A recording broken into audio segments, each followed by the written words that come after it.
All right, we're live. It is Wednesday evening, as usual. Come to you live from my basement, joined as I am every single week by my partners in crime, Daryl, the Northern Vinyl guy, Joe from Racer Records. How you doing, gentlemen? Well, Doing good. great. Good, good. And our special guest this week, returning with great enthusiasm, Music Talk with John. How you doing, sir? I'm excited. I'm excited to do this. Good, good. This is going to be good. He brings the median temperature average of the panel up quite a bit, actually. I would say. I don't know if he gets us out of the negative territory, but he brings it up. So Yeah, true. Chris, Sending support through the internet. good evening or good very very very early in the morning, I guess it would be over in the United Kingdom. How you doing, sir? Yeah, it's been as we were talking off camera, it's been a week, man. We got some snow here in southern Ontario. They said, I mean, we're used to snow, so it's not out of the ordinary. Hey Richard, how you doing, man? But they said we got more snow. We had two snowstorms back to back. We had a snowstorm and then a day and then another snowstorm. And because we're surrounded by the Great Lakes, there's lake effect snow. And it's just, we got more snow in 2 days than we've gotten the last entire previous winter. We got it in 2 days. And it's, we're used to snow, but not, 36 inches in the space of 48 hours. and then the best part, I think the best part that you related to me was when the snowplow decided that they would just cover the front of your driveway for you, just to, Well, and I mean, that happens, right? So it's normal, but it's, 4 times the amount of snow we would normally get in one snowfall, and you just get it cleaned, and then the snowplow comes. You get all that done, and the very next night, another storm advisory. And it just dumped on us and dumped on us. And of course, this winter of all winter, my damn snowblower breaks. Yeah, that's right. So here I am shoveling this shit. And, I'm in reasonably good health, but I make no illusions I'm not an athlete. So, my back was feeling it afterwards. So, man, it was something else. But what are you going to do? Yeah, exactly. What are you going to do? I'll tell you what I'm going to do. I'm going to take a walk in the nice weather that we're having right now. That's what I'm going to do. Yeah, smart ass John sends me a picture of his tropical backyard on the weekend as I just come out from cursing the snowblower or the snowplow. So yeah, this is the dead end of our winter, so I'm enjoying it because the heat, it's on its way. It's coming. Keith, welcome, sir. Thanks for joining Hello. us. Keith had some very nice things to say about our live stream in his last video. So thanks, man. Awesome. Glad to see you here. Thank you. Thank you. Yeah, it's been an absolute nightmare. We had so Thursday was a snow day here. All the schools were closed, which happens very, very rarely because we're used to snow. But everything was closed. My son got a snow day on Thursday. He was back to school on Friday. And then Saturday, Sunday is the weekend. Monday was a holiday, and then we had another snow day yesterday. It's just he was going a little bit shack wacky by last night, so it was good to get him back to school. Yeah, I bet. We're not going to be here next week because I'm on a business trip to Las Vegas. And while I hate business trips and I hate trade shows, not going to lie, kind of looking forward to 25 degrees Celsius weather for 4 days. I could be okay with that. So, Yep. Exactly. yeah. So, George, music for all 4 seasons. How you doing? Hello. So what's new in the world? Daryl had his contest video posted today. We won't spoil who the winner is, but how was the response for the contest, Daryl? Was it everything you hoped it would be? Actually, I thought it was really good. I wasn't expecting to get 40 videos. There was 40 entries, 39 of them wanted to be part of the prize thing. So that was a pretty good turnout. I was okay with that. And then, at the last minute, I think I got 5 at the last minute. I got Curtis, Glenn Kellaway, and Mark from Twanger's Turntable. I'll turn them in over the weekend while I was out. Nice. And that was a good trip to Timmins.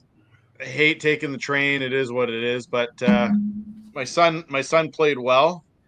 I'm actually impressed. He didn't get mad at the refs once. He didn't cry in the dressing room, and he didn't slam his stick down once. So that's a big turnaround from last year. There you go. I'm not sure if the same can't be said for the for some of the guys in the Canadian locker room on Saturday anyway. But we won't talk about Saturday. We'll only look forward to Thursday. That's right. Let's hope they play a little better. Yeah. Tomorrow night. Yeah. I watched Monday and it was better for sure. Yeah. But I don't know. I didn't, despite the fact that we lost, I still didn't even think it was that good of a game for the Canadians on Saturday. I don't think I'm alone in that. And the whole fight thing, whatever. I don't give a shit. I was hoping for really good open hockey, and it never happened in any way. Well, I think some of the national anthem drama kind of spilled over to that, right? And it's whatever. I mean, I don't necessarily agree with booing national anthems, and we'll keep politics out of this, but you know, people have to understand the fans aren't booing the team and they're not booing the players. And we'll just leave it at that. So yeah, exactly. Yeah. So I just wanted a good hockey game because I don't watch that much hockey. I do from time to time, but I don't watch on a regular basis. So I thought, you know what, this should be a good game. It should be. There's some of the best players in the world, right? Yeah, and I didn't think Saturday was. I didn't mind. I didn't see the first game because we were on. I watched Monday. I will watch Thursday. I hope it's a better game. I mean, again, regardless of the win and the loss, probably if they would have won, I wouldn't have disliked it as much. But anyway, I just didn't think it was that good of a hockey game. But anyway, it's not why we're here. But there you go. What's going on down in Florida, John, other than warm, balmy weather? I've just been trying to get some videos going here. I just have been so busy lately. I have all these ideas. I have, some things coming up. That's good. But it's been, the weather's been great. I mean, just great walking weather and everything. But I mean, I think the important thing about Florida, Saturday is a pretty important day in Florida. Saturday? What's Saturday? Jesus Christ, man. It's the first day of spring training games in the Great. Oh, okay. Yeah. I don't really follow baseball that much, but I will be, getting to that gift shop at some point and get you one of those hats. Yeah. Wonderful. Yeah. I'm excited, even though my Jays are going to suck shit again. I'm still excited because baseball season. There's always hope at the beginning of the season. No, we don't even have hope. You're just done with that. Well, we picked up a few guys. We picked up Max Scherzer, and we picked up Jimenez, and we picked up somebody else, but just didn't really address some of our needs. And I'll get this out of the way so people don't ask what I think. We didn't extend Vladdy's contract, and I'm okay with that. I like the guy, and I wish he would stay here, but the amount of money he's asking, he's not worth it because he's hot and cold. He's had one amazing year and one pretty decent half year. He sucks in the playoffs, as the Jays do. So Santander, thank you. If Vladdy wants the alleged 450, 500 million that he's asking for, fuck off and go get it somewhere else. You're not worth it. So, but yes. I have glimmers of hope. I would say a glimmer. I don't know how bright of a glimmer, but I'm not completely writing them off. They're not going to be the basement. I don't think they're going to be the basement. But no, I think they'll be middle of the pack and maybe they'll contend for a wild card, hopefully. But I agree, Atkins and Shapiro need to go. That team, 10 years to 0 playoff wins, and you consider the team they inherited was the 2016 Batista and Encarnacion team. Holy shit, that team should have won the World Series, but my son Chris was over on Sunday, and we dug out all my old hockey cards and baseball cards and that, and I've got the complete series from '91, which is it's Alomar and it's Kelly Gruber and it's all those guys, and just I mean, we've got such a good heritage and such a good history with this team. The only one, obviously, as well. But they got to get their shit together. But anyway, again, I digress. I won't talk about hockey and baseball. But you started the baseball talk, so. Well, it's important. I interrupted John's how's things going in Florida because it's baseball. Maybe I'm going to go and get the Jays spring training cap from the local hat store and I'll wear that next week. Yeah. You guys ever like this one thing that just happened? So I had some albums to put away. So I kind of went through my whole collection and I'm like, well, while I'm doing this, let me just check my spreadsheet, make sure I keep everything in there. So 2 albums were missing. And I'm like, what the freak, man? And they don't leave this room. So one I was able to find, it was that little bootleg copy of the Butcher cover that I got. I was just happy to have it. But I have a Tom Petty one, and I'm like, still can't find it. You guys ever had that? Never. Like the mysterious album. Like I've never had that happen. I'm like, I'm retracking it, going, did I put it in my system and then like something was wrong with it? I returned it and forgot to take it out. But it was a Tom Petty remaster, like deluxe edition of one of your Damn the Torpedoes. Yeah, it was that one. So I'm like, I was pretty sure I had that, but I can't find it. I've never had that happen. Yeah, I even have like a box of records here that I'm going to get rid of, and my old copy was in there. So luckily, I still have that, but I don't know where somebody's taken. I'm going to have to put cameras in this room now. Something's up. I don't have to worry about that because no one here gives a shit. Nobody here either. So that's the concerning part. Like, what do I have here? Gremlins underneath the desk? So. My problem sometimes is I go to put them away, and for some reason I put 2 of them away where one belongs, and then I go to look for the one that was supposed to be, and it's not where it is, and then it's like I have to think back to, okay, what did we talk about last week? Because I have to trace my steps back and look right beside the albums I put away. But that's just a sign of age, I think, more than anything. For me, I'm not saying that for you, John. I'm saying that for me. Yeah, the Beatles was stuck to another album, so I kind of passed it. So I was okay with that. But I've been through that Petty like 6 times, and it's not there. So. I only have one. I have one that's happened to. I have no idea what happened to it. I mean, it's not like the most valuable record in the world, but it's my USA for Africa 12-inch, and I have no idea what happened. But it's mine. Where's my record? I don't care if it's the shittiest album in my collection. It's like, where's that freaking record? Yeah. Is it? It happened. I had one I was looking for that I knew I wanted to talk about like a couple of Wednesdays ago or whatever, and went through the bin that I thought it was in twice, found it the 3rd time. Like, how the hell do you miss it when you go through the bin? I don't know. But again, it's age, but that's okay. Yep. Sometimes they hide in there. They do. That's right. Don't Touch My Drums. That's a good movie. I haven't watched that one for a while. Don't Touch My Drums. Do you want to go to the garage and do karate? Yes, I do. Are we friends now? Did we just become friends? Did we just become friends? What a freaking great movie. Holy crap. It really is, actually. Yeah. It shouldn't be, but it is. Yeah. Oh, my God. Yeah, I've been seeing clips of that Dewey Cox movie lately, and I got to go back and watch that, too. Yeah. Oh, my God. That was funny. John C. Reilly. He's pretty good. Yeah, he can do drama. He can do comedy. The guy's pretty versatile. Yeah.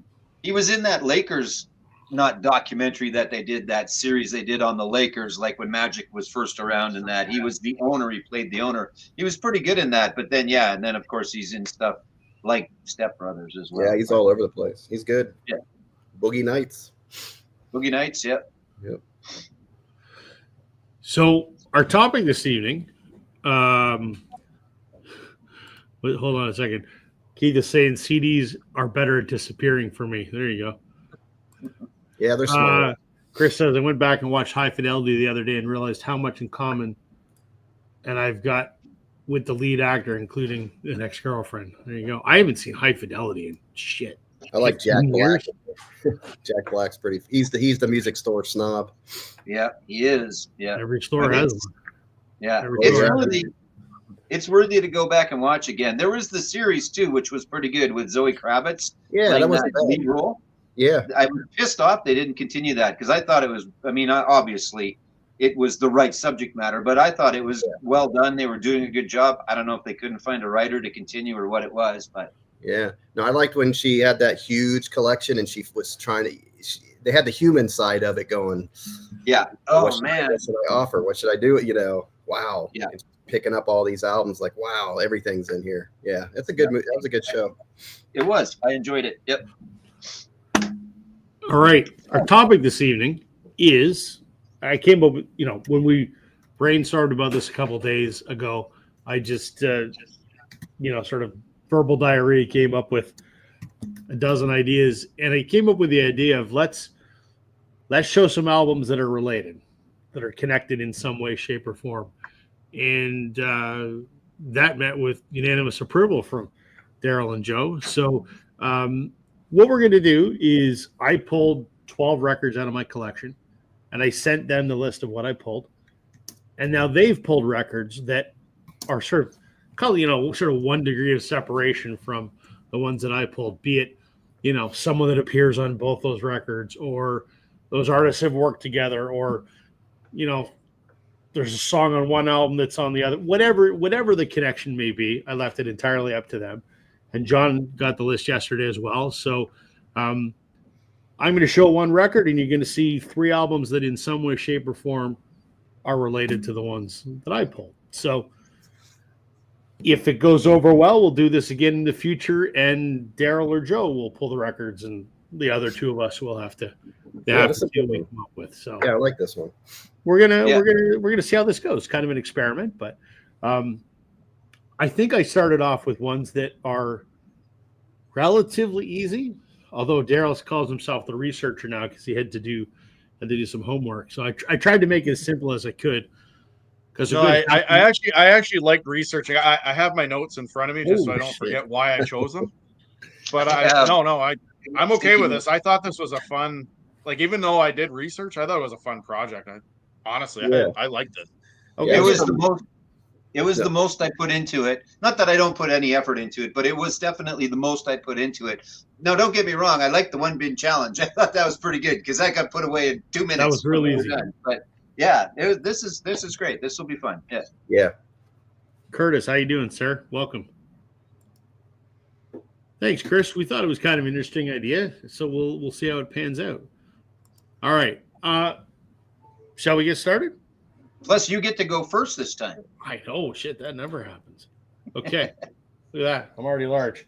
Okay. I think I'm going to do them in somewhat the order that I had in my email, but that doesn't necessarily mean that it was in an order by any means. Everyone probably knows this album. Derek and the Dominos, Layla. Eric Clapton's kind of one-off project. Came out in 1970 something. I don't know when. Should be 70, I believe. Sure. We'll go with that.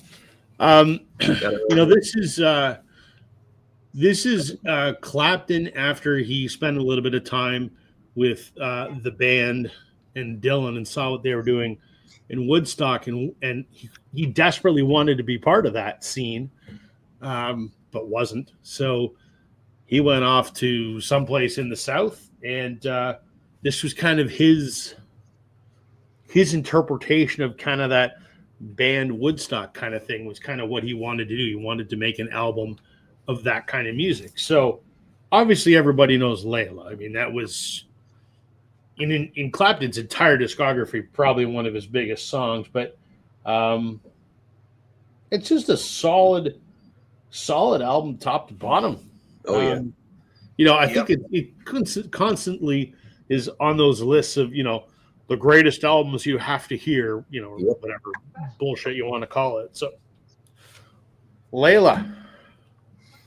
Cool. Daryl, why don't you go first? You're at the top of my screen. So it sounds good. Okay, so this actually for me, this was the easiest one. There's going to be one later on that it's probably one of the most famous bands of all time. I just struggled. I was talking with Rob about it earlier, but I came up with a connection in some way, shape, or form. I did learn something new for every single one of these. I'm not a music historian or anything like that, so I did learn some stuff. And the one thing that is most shocking to me, because I do play the drums and I like the drums, I did not realize that Jim Gordon was a convicted murderer. I had no idea until I did the research. And so that's where my connection comes in. I didn't know that either. Oh yeah. So apparently he was a convicted murderer. I think he murdered his mother or something like that. Yeah, he was schizophrenic and went off the rocker and chopped his mom's head off a little bit. Just a little bit. Just a little bit. She left a little bit. She left just a little bit. Yeah, it's pretty crazy. So his ex-girlfriend is actually my choice for this connection. So the song Layla, there's a piano coda that's in it, and it was apparently written, or at least the contribution goes to Rita Coolidge, Really? who was Jim Gordon's ex-girlfriend, and she was never credited, or at least not in full. But as the story goes, she did an interview in 2016 in which she said that her and Gordon went in with a demo tape of the coda and the piano and all that, and brought it to the attention of Eric Clapton, and he really liked it, and so they used it as part of Layla. So my connection, strangely enough, is a pop, country, R&B singer. That's a good Who was one. the ex-girlfriend of the drummer of Eric and the Dominoes. See, that's who I found out, like I said, who I found out was a convicted murderer. So yeah. there you go. Oopsie. Oops. Yeah. With that axe, Eugene. Yeah. I liked. I don't know if you guys watched the 50th anniversary of Saturday Night Live, but I think it was a Steve Martin joke. We've had 800 and some hosts in the show, and only 2 have been murderers. So OJ hosted once, and so did Robert Blake. So anyway, good job. And that part in Goodfellas where Leota's in his drug-fueled craze running around all over the place is one of the best scenes ever. Oh yeah, Leota was so good. Open up the truck and the bodies are in the freezer. Yeah, it's awesome. Yeah. Great movie. John, you go ahead, sir. Oh, am I up? Okay. Yeah. So I was trying to do that too. So what I'm gonna do is play a little game with this too. I'm gonna hold up the album, see if you can make the connection first, and see if you can do that. Just quickly, see if you can do it. But so with Layla, which is one of my favorite albums of all time, there's a connection to Frank Zappa Apostrophe. So I don't know if anybody has any idea. The only connection I have to that album is I cleaned that album in my ultrasonic cleaner at the store today. It's in the collection I got. I'm not even familiar with it. So. Yep, that's not it. No, I didn't think so, but that was a good good try. I like it. Yeah.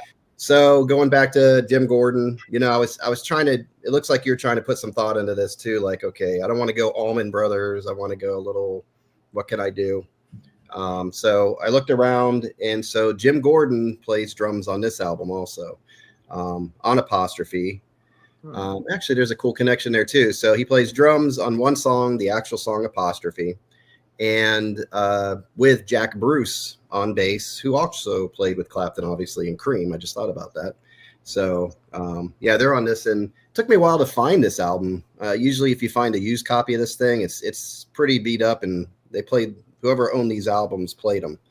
So I was able to get a reissue on this one. But obviously it has the, where is it? Yeah, Don't Eat the Yellow Snow. That's the big song off of this. So what you guys in Canada, maybe that came from Canada. I would think maybe that phrase was from you guys. But I believe that's there's a suite on there that's really good too. I think it's Apostrophe, Uncle Remus, and Stinkfoot. And it's kind of, they all go right into each other. So this is pretty, I would say it's pretty accessible Zappa album for Zappa albums. It's to the point. It's got more song structures and things like that. So if anybody's looking to get into Zappa, I would say, from somebody who's starting with Zappa, I've been pretty new to him. This is a pretty good starting point. So, yep, Jim Gordon linked over from Derek and the Dominoes. All right. Good one. Joe.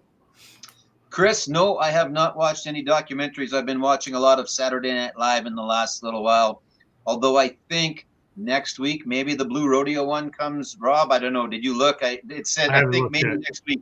Maybe next week on CBC Gem, which will do nothing for Chris, but actually maybe he can get that. I don't know. It's an app. Anyway, I'm a Joe's Garage fan.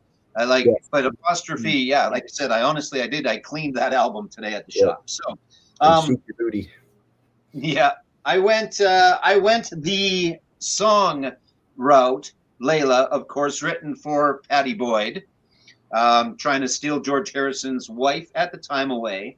Mm-hmm. And then in my research, because again, I actually put a little effort into it this time too. Didn't realize, I knew there was others, and I'm going to show a couple, but there's some I don't have, because there was at least 10 songs that guys have said, yeah, that's specifically about Pattie Boyd, including Ron Wood has 2 songs. I just don't have any Ron Wood, and I can't remember the songs.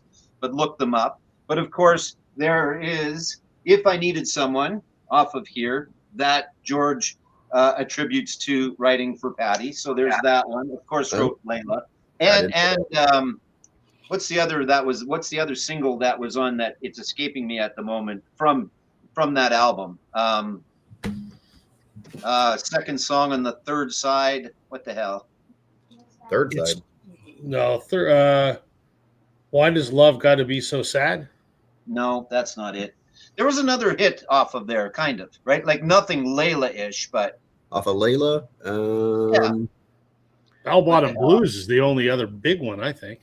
yeah, Needle. I think that one kind of got attributed to her as well. So I think the okay. whole album maybe got attributed to her. But then, of course, on here is also I Need You, and Something is on here. Something's on a lot of albums, but this is Love Song with the most ring wear that you can possibly have on one album. That looks kind of cool. Yeah, actually, it's not bad if you get enough ring wear. But the album's pretty good. And then the last one as well, another one by Clapton, but this time Wonderful Tonight on Slow Hand, which is a really, really good album. I listened to this the other day, and it's a really good album by Eric Clapton. I mean, I can sometimes take or leave Eric Clapton, but this is a phenomenal album. Yeah. So there you go. And then, like I said, there's a whole bunch. There's a list, a couple of different ones, including a couple by Ron Wood. I just didn't have anything by him. So there you go. That's my connection, is the songs written for Patty Boyd, including Layla and others. Yeah. And Wonderful Tonight. There you go. And Wonderful Tonight. Yeah. As you already addressed, Joe, Chris and Sandy looks forward to talking about your documentary. So we'll have to find out. We're not going to be here next week, so maybe 2 weeks from now you'll have a documentary to talk about. I'm sure there'll be something. Yeah. Probably. Zappa is tricky to get into. Yeah, I could never do it. A little too abstract for me, I guess. Yeah. Like I said, that Joe's Garage is just fun. Now, of course, it helps that I started listening to it when I was a teenager, and it was like, oh, he said titties, right? I mean, there was that part of it, right? Yeah. And here comes the water. Like, there was those aspects, but stuff like Weasel's, Scratch My Face. Yeah, Rip My Flesh, and 200 Motels and stuff like that. It gets pretty friggin' weird. And then there's Valley Girl, which is...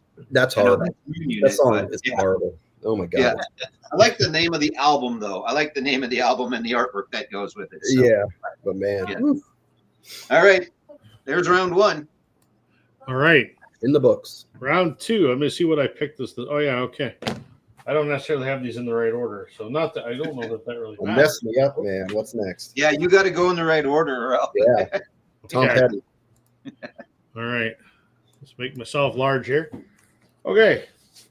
This is a guy that I love his music, and he's collaborated with a lot of people, so I figured it shouldn't be too difficult. Tom Petty and the Heartbreakers, Damn the Torpedoes. I mean, I could have picked any Petty record. I mean, I only have about maybe 8. So, I mean, I'm not like Sam St. John where I own everything. I'd like to own everything because I think Petty's awesome. But I don't think I'd ever shown this before. So, came out in 79. Refugee, Here Comes My Girl, Don't Do Me Like That. The big hits off of this. I mean, arguably one of Petty's best records in terms of, the hits. So, there you go, gentlemen. What can you do with that, Daryl? Oh, a lot. All right. So here's what I'm going to do with this. I'm going to take a session drummer who was a session drummer that actually performed with George, John, and Ringo at some point during their solo careers. And on the song Refugee, he is the uncredited drummer of that song.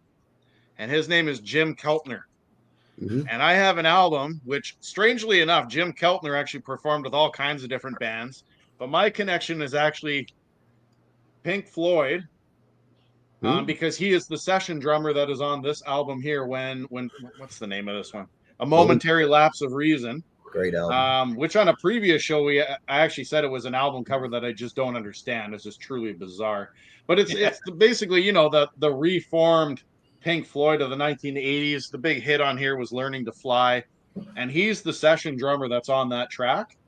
And so I find it kind of it's unique. I mean, normally with like a Petty album or those big time albums, they don't have too many uncredited people, especially not an uncredited drummer who is a session drummer for some of the greatest musicians of all time. And he went uncredited. Arguably, probably the most prolific session drummer out there. Yeah, and he went uncredited on possibly one of the top 2 songs on the entire album, Refugee. I bet you if we looked, we'd all have 20 records that Keltner played on easily. Sure. Yeah, definitely. And so, yeah, my connection, I mean, it's a pretty bizarre connection to connect Pink Floyd with Tom Petty. I mean, they don't really go in the same sentence together, but the drummer goes together with a lot of different people. Yeah. Very true. Very true. Good one. Excellent. Good one. Good I job. knew at some point tonight Keltner would come up. Like we can't have this discussion without that name showing up. So Well, we might have to do a chart too. That'd be work, but we could do a chart of how many connections are going to be connections with other connections as we go along as well. Because I know I went through and I went, oh yeah, but that could go back to that, and that could go back to that. Yeah, as true. well. Very true. Yeah. What a And Alex, tangled web we weave. All right, John. Yeah. Okay, well, that was good. I didn't dive as deep as you did on that one. I went pretty easy, but and that Pink Floyd album, that's one of my favorite Floyd albums. That was when I kind of just started discovering Floyd. It was Momentary Lapse and In the Wall and all that. But that started off as a Gilmour solo project, pretty much. A lot of the guys from Floyd just kind of came in a little bit, and he almost had that thing done. So that probably would have been. I remember you had mentioned that Division Bell was one of your least favorite until you kind of re-listened to it and got into it. Yeah. Yeah, now and that's what that's like 1 or 2 albums after that, eh? The next one after, actually. Yeah. Yep. I didn't know what was going on with that album, but I finally got it. 20 years later, but I got it. So, all right. So my next connection, you guys will probably be able to figure out pretty quick. So it goes over to Don Henley. So the Petty connection to this. Mike. Well, they were both on Stevie Nicks' Belladonna. Yeah, that's true. But it's with the Mike Campbell connection on this one. I was going to go, Boys of Summer. Oh yeah, because he wrote the guitar part or whatever to Boys of Summer. Well, he wrote Boys of Summer, but that's on. Song. Okay. Yeah, he wrote the whole song. He actually brought it to Tom Petty, and Petty didn't want it, and Don Henley said, "Yeah, I'll take that." Yeah. So that was a different. I can't remember which album that was. Boys of Summer. I got it. It's yeah. But on this one, Heart of the Matter. Actually, Mike Campbell wrote Heart of the Matter, which was a single release, pretty decent hit, I think, for this album. It played a lot, I think. And he plays on it too. So there's your Mike Campbell to Glenn Frey kind of thing. But good album. This is probably the closest to a solid album that Henley has. A lot of his stuff has filler, as far as I'm concerned. Like, Dirty Laundry is a great song, which I kind of heard a backstory on that one too, about a girl that almost OD'd at his house or somewhere he was, and the way the press handled it or something. Not a great backstory, but I don't know how that one got pushed under the radar. But yeah, no kidding. Yeah, but he's got Bruce Hornsby on here with The End of the Innocents. Great. I saw Bruce Hornsby one time in concert, and it was just him and a piano, no band. And he did I Can't Make You Love Me. He did The End of the Innocents. So he did all those songs as well as his hits. It was kind of cool. But this had good stuff on it, like New York Minute. End of the Innocents. I Will Not Go Quietly. But there's a couple stinkers on here too, but it's close enough to a Henley solid album, I think. So, and this was late 80s, so I was kind of discovering that. We saw him twice in concert during that period. So, so that's my connection. I didn't go too deep into the waters on that one. Dirty Laundry is this one, Building the Perfect Beast. Yeah. See, that's one. A couple good songs on there. Boys of Summer. Not Boys Dirty of Laundry. Summer, that's about it, I think. And that is a great, every time I hear that song, I'm like, let's turn it up and let's go, I hate Don Henley so much because he's such an asshole. Yeah. And I hate that I own his albums, and I hate that I've seen him in concert, and I hate that. Listen, they're all going to have something. And it's Yeah, funny. but you said- he's I the mean- biggest douchebag there is. Yeah. And I have just for the record, I have 26 Tom Petty albums, just so you know. Oof. I'm like, you mentioned know that what? number. I'm like, how many do I have? Yeah. Yeah. Actually, short of Dirty Laundry, I like all of Don Henley's solo stuff. I don't have a problem with it. Excluding the assholeness from the music, I mean, I like all those albums. I just have I do heard Dirty too. Laundry far too many times. I still like that song. Yeah. Dirty Um, Laundry is great. Let me yeah. just get caught up on a couple comments here before we get too far behind in the comments.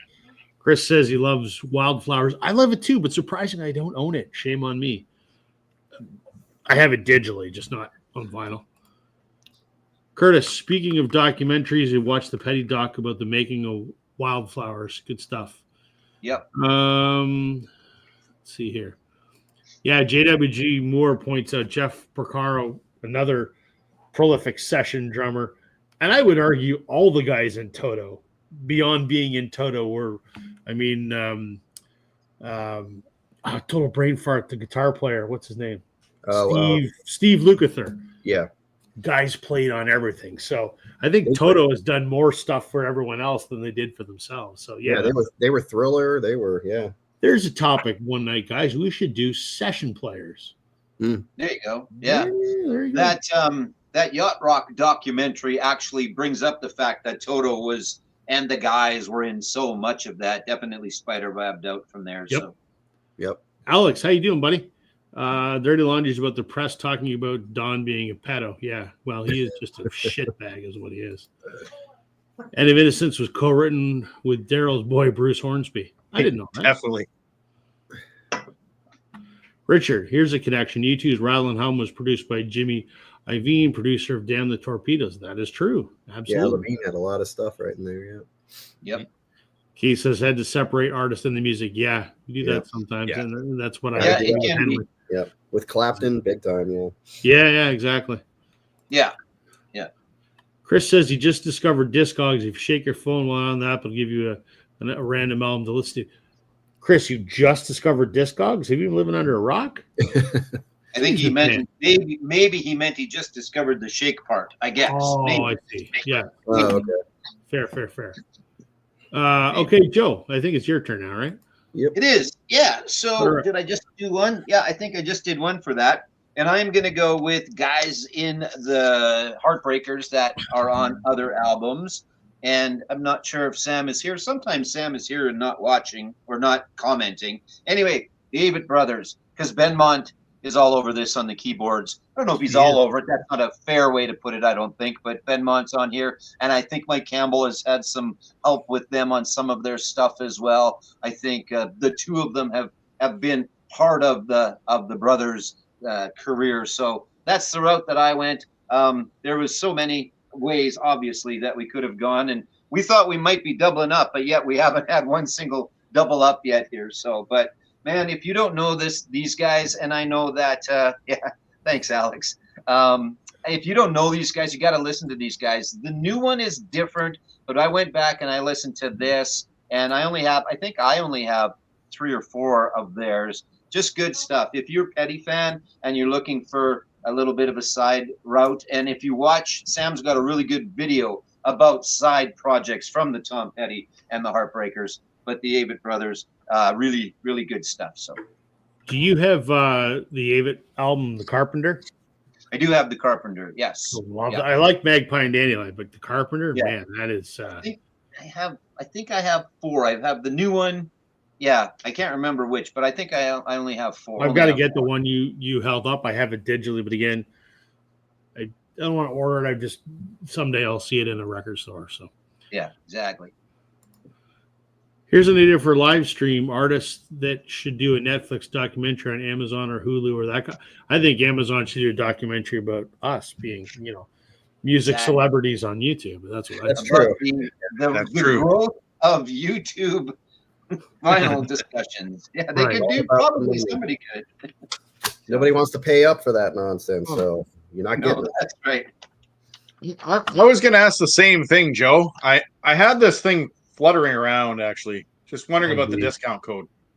Oh yeah, you know what? I believe it's Northern 10, but you have to go to a place called vinylstoragesolutions.ca. They've actually got a deal on right now. They have a 25 pack for $3.99 of inners, the non-lettered ones. So that's a pretty good deal. Like that's super cheap, plus $5 shipping. And then if you buy in enough bulk, which you should, and then use Northern 10 as your promo code, because then you get discounts on top of that as well, and then shipping's free and all that good stuff. But in all seriousness, and I'm always serious when I'm talking about this, they actually do have a sale on right now on their inners for $3.99 for a 25 pack. So why wouldn't you go and buy a whole bunch? What the hell? At this point, get in on the sale for sure. So I don't even have to pitch it anymore. VinylStorageSolutions.ca. Boom. Promo code Northern 10. There you go. Yep. Yeah. I got a bridge I can sell you. There you go. Brian, greetings from Tokyo. How you doing, man? Hello, hello. Welcome, welcome. One of these days we gotta work this out so you can join us one week. That would be awesome. Okay, so let's go again. For those just tuning in, we're doing albums that are related. I've pulled 12 records tonight, and I sent the guys a list of what I pulled, and they're all going to show a record that is in some way related to the one that I am showing. So that's what we're doing tonight. And I think the next one on my list, because if I do this out of order, the boys are going to get mad at me. Okay. Gotta get it right. yep, that's the next one. There you go. I got this ready to go. Oh, here we go. I just got to go like this, and then I got to go like this, and there I am. Okay. U2, The Unforgettable Fire. Why did I show The Unforgettable Fire? Because it's unforgettable. Who knows? I mean, I could have shown any U2 record. It doesn't really matter because U2 has worked with so many, producers, and there's been people they've collaborated with, and there's any number of ways you can connect to U2. I just don't know that I've ever actually shown this record, and surprisingly, it's not one that I listen to a lot. It's not that I don't like it. It's just that I have a lot of U2 records, and there's other ones I listen to before I get to this one. But I think this was about their maybe fourth or fifth record from 1980 something, 84. Pride in the Name of Love was the real big one. Bad was another big hit, and I think Unforgettable Fire. I think those were the big ones, but just a great early U2 record. So to that end, Daryl, what do you got for a connection? All right. So my connection, so there's two major producers, I guess, that you could say were associated with this. One was Canadian, and the other one was Brian Eno. And the one that I'm going to go with was heavily involved in a video game original score soundtrack. And it's the Canadian Daniel Lanois. Does anybody know what the video game was that he was heavily involved in? I don't know. I know this. Dang it. Red Dead Redemption. It's a Western. It's a Red Western Dead, video game. It's Red Dead, yeah. Yeah. So he was heavily involved in collaborating, producing. Nice. I think he even sang some of the tracks on some of the songs. And it's a fantastic video game. I know a lot of people don't have video game stuff in their collection, but if you were to get this and just listen to it, yeah, man. Most of the songs on this are pretty good. Now there's two soundtracks. There's the original soundtrack, which is this one, which has the red vinyl. But I also have the original score, which is kind of a black and white looking one. But I mean, it goes without saying. I mean, it doesn't matter if he's doing video game scores and soundtracks, or if he's doing a YouTube album. His production quality, regardless of Brian Eno being there, is phenomenal. I mean, he's done, hundreds of albums, and just, I mean, I'm sure there's a few duds here and there, but I mean, he's fantastic. And just the fact that, I mean, you don't hear too many producers out of Canada, but he's by far probably the most famous one. And he's involved in everything from, like I said, U2 to video games to you name it. He's there. He's involved. So that's my connection. A soundtrack, a producer, and U2. Nice. He's the reason I picked that. I wanted to see if anyone would use that as the connection. So, Chris wants to know if I'm ever going to get any merch. Why the hell would people want shit with my name on it? I mean, I drink out of a cup that has my logo on it only because my wife made it. Nobody wants my shit. I need a. I mean, if you do, frig, I'll get it made. With my Canada mug. See, there you go. No one wants my shit. I'm surprised people even tune in to listen, but thanks anyway. Richard says, classic U2. Agreed. Okay, John. Okay, so what's the connection with this album? Something I didn't know, and I kind of discovered as I was kind of looking around. I had no idea. I've listened to this album 100 times. This came out after Roy died. I think I know the video was out. I think the album was released after he passed. So this album, yeah. So Bono's on this album. He actually played, let me get it right here. On the song, She's a Mystery to Me. Bono actually plays guitar on this, which is odd, but Bono's playing guitar on here, and it looks like he got credit for some production on it too. So I had no idea, but Bono is on Mystery Girl. And if you never heard this album, I mean, this is one of those albums from beginning to end, not a dead track on here. Roy was like on fire. Is pretty much the Traveling Wilburys kind of put him back in the light. I believe. And then he did the Black and White Night special, and that really boosted it. And then, You Got It came out, and that was like huge here in the States. I don't know in Canada. Oh, it's huge here too. Yeah, it was. Yeah. So, You Got It's on here. A Love So Beautiful, California Blue, She's a Mystery to Me, Comedians, The Only One. Windsurfer is a great song, and Careless Heart. It just, some of this is like classic Roy mixed with that sort of Wilburys sound, because I think didn't what's his name produce this too? Lynn, maybe. Yeah, I think so. It was around that time. Yeah, he was producing like Petty and everybody at that point, and Mike Campbell's on here too. I just saw that. Oh, that's interesting. So this is just a great Roy Orbison album. Missed. I mean, I was just getting into him, and then I heard it on the radio. I still remember where I was when I heard about the news. I'm like, oh my God. Same here. That was a big thing for me. Yep. So Mystery Girl, Bono. Who would have thought? There you go. Good one. Okay, Joe. I rewatched Pretty Woman the other night. Good Lord, Julia Roberts was cute in that movie. My goodness. Oh yeah. It was a good movie too. But anyway, best. I was gonna go with something as an offshoot from Live Aid, because if I remember correctly, Bad was the only song that U2 played, but they played for like 11 or 12 minutes. Didn't they do Bad at Live Aid? Maybe they did 2 songs, but they did the extended version of Bad at Live Aid. But I did not go with that. I chose to go the fact that there is a song called Elvis and America on there. And I just thought I'd show my box set of The King. So I know normally I show the gold one, but I brought out the box set this time. So obviously there's really no connection.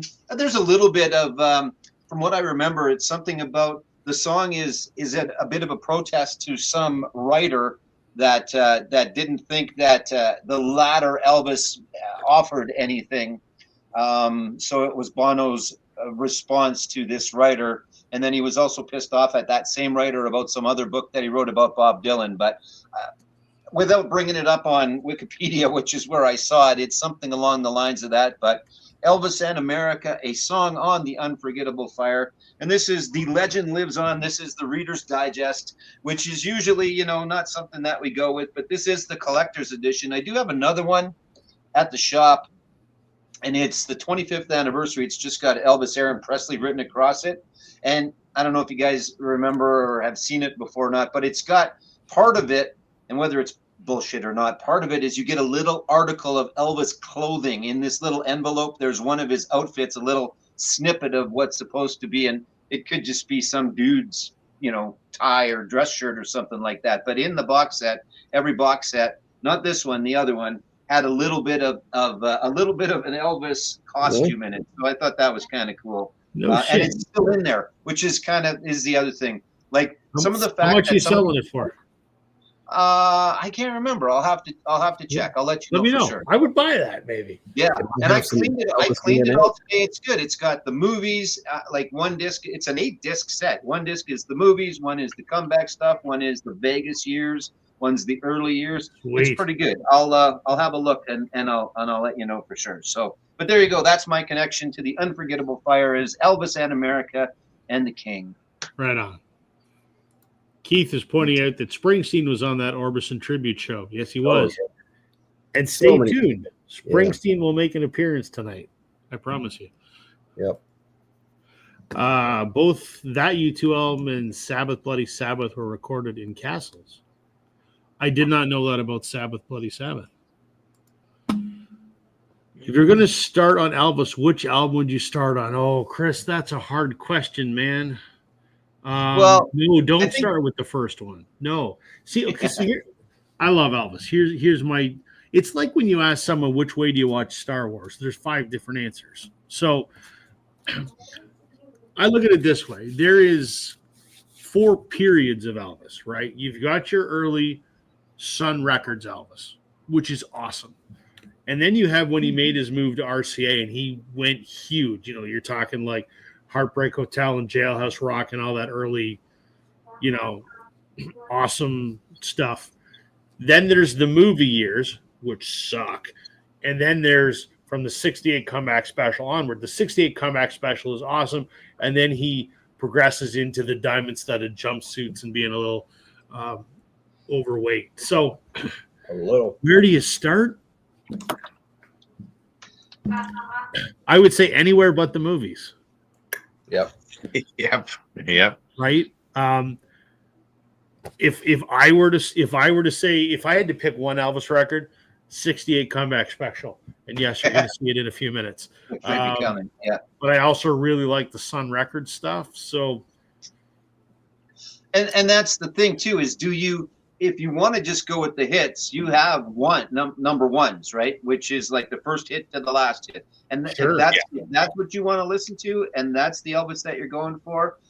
So it's hard to pick an album because there was so many, and I don't know if I could necessarily say, you know what, this is my favorite Elvis album. He was, for me, I mean, I enjoyed it all, but he really was the hits for the most part. That's the parts that I listen to. I can't tell you a lot of deep dives or deep cuts or album cuts from Elvis albums. there's So also just his, 'cause- and I also forgot there's also his whole other gospel stuff, which is a whole yeah. other. I wonder if you went into Discogs, like how many albums are in there just from Elvis alone? Yeah, I gotta look. You must that up. Hundreds upon hundreds. Yes. Oh yeah. I mean, yeah. Richard is an Elvis expert, but also Jeff from Speaker's Corner. He's the biggest Elvis fan I know, and he knows everything. And man, that guy's got a ton of Elvis records. So Yeah, 23. where do you start? It's a tough question. Look at that. 23 studio albums and 258 posthumous compilations. Sure. Yeah. Holy shit. Yeah. That's a lot of Elvis. Exactly. I have the Central Elvis and I'm good right there. Boom. I put it on. Jailhouse Rock, Hound Dog. If you're gonna go greatest hits, you start with the one that's gold, that's just called Elvis One. I think I've got it over there. That is all his number ones from start to finish.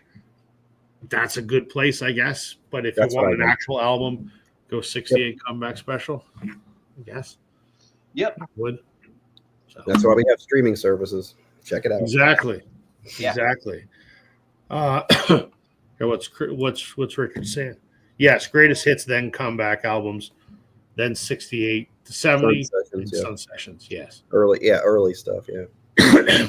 When I the think Sun the next- Studios closed, it became a radiator shop, believe it or not. Wow. Crazy. Moving up. Okay, what's the next one on the list I'm supposed to show? Okay. Good. Yeah. Okay. This was the one I was originally going to do first because I thought this was the easiest one.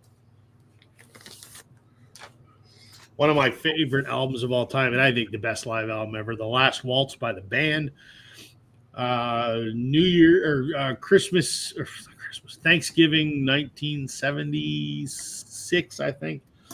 It was essentially their farewell show. I don't know if they intended it to be that at the time, but They got together in San Francisco and held a Thanksgiving Day dinner for everyone and played a concert, and were joined by some of their friends. And some of their friends would be folks like Paul Butterfield, Eric Clapton, Neil Diamond, Bob Dylan, Emmylou Harris, Ronnie Hawkins, Dr. John, Joni Mitchell, Van Morrison, Staples, Ringo Starr, Muddy Waters, Ron Wood, and Neil Young, to name but a few. A star-studded concert, to say the least, was immortalized by Martin Scorsese in a documentary film as well. One of my favorite bands of all time, and just an absolutely incredible album. Take it away, Daryl. All right, so my connection is actually one of the names that you named off the back of that album. This is kind of a double connection. I did this intentionally. So Neil Diamond, arguably, I mean, he performed at that concert, but my double connection is this is actually his live album, live in concert, Hot August Night 2. But what I didn't realize is that the song that he performed, he actually stated that when he went on stage, he says, I'm going to perform this, and I'm going to perform this song well. That's what he stated. And that's the, what song was it here? He did Dry Your Eyes as the live concert album song on there. And what I didn't realize as well is that Robbie Robertson actually produced a Neil Diamond album called, what is it? Beautiful Noise. Beautiful Noise. He did more than one. He also did one of Neil's live albums. I've got it over there. I'll pull it. Keep talking. Yeah, no, what I was going to say is, like, with Neil Diamond, like, there's connection upon connection upon connection with that album and with the band and Robbie Robertson and everything else that's going on there. And I don't know. Neil Diamond, I mean, we talk about Elvis and the flashy clothes and stuff. I think that look there with the, I don't know what those are on his jacket there, but they're like nice and shiny and sequins or something like that. He's like the 60s and 70s, flashy guy, kind of like Elvis there too. So, I mean, just Neil Diamond alone, like I said, there's all kinds of connections just to that album and the band itself. I can't even imagine all the other ones listed on the back of the Last Waltz there. This one here, Love at the Greek, which was recorded at the Greek Theater, Neil Diamond. This is produced by Robbie Robertson as well. It says right there on the bottom. And I actually like this better than Hot August Night. Yeah. So good. That might come up later again. Have any of you guys seen Neil live? No, unfortunately. I did. For no other reason, I just haven't had the opportunity, because I would 100% go to.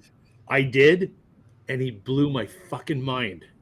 Yeah. Pardon my French, but he was amazing. 70 years old, and he just blew the roof off the place. It was incredible.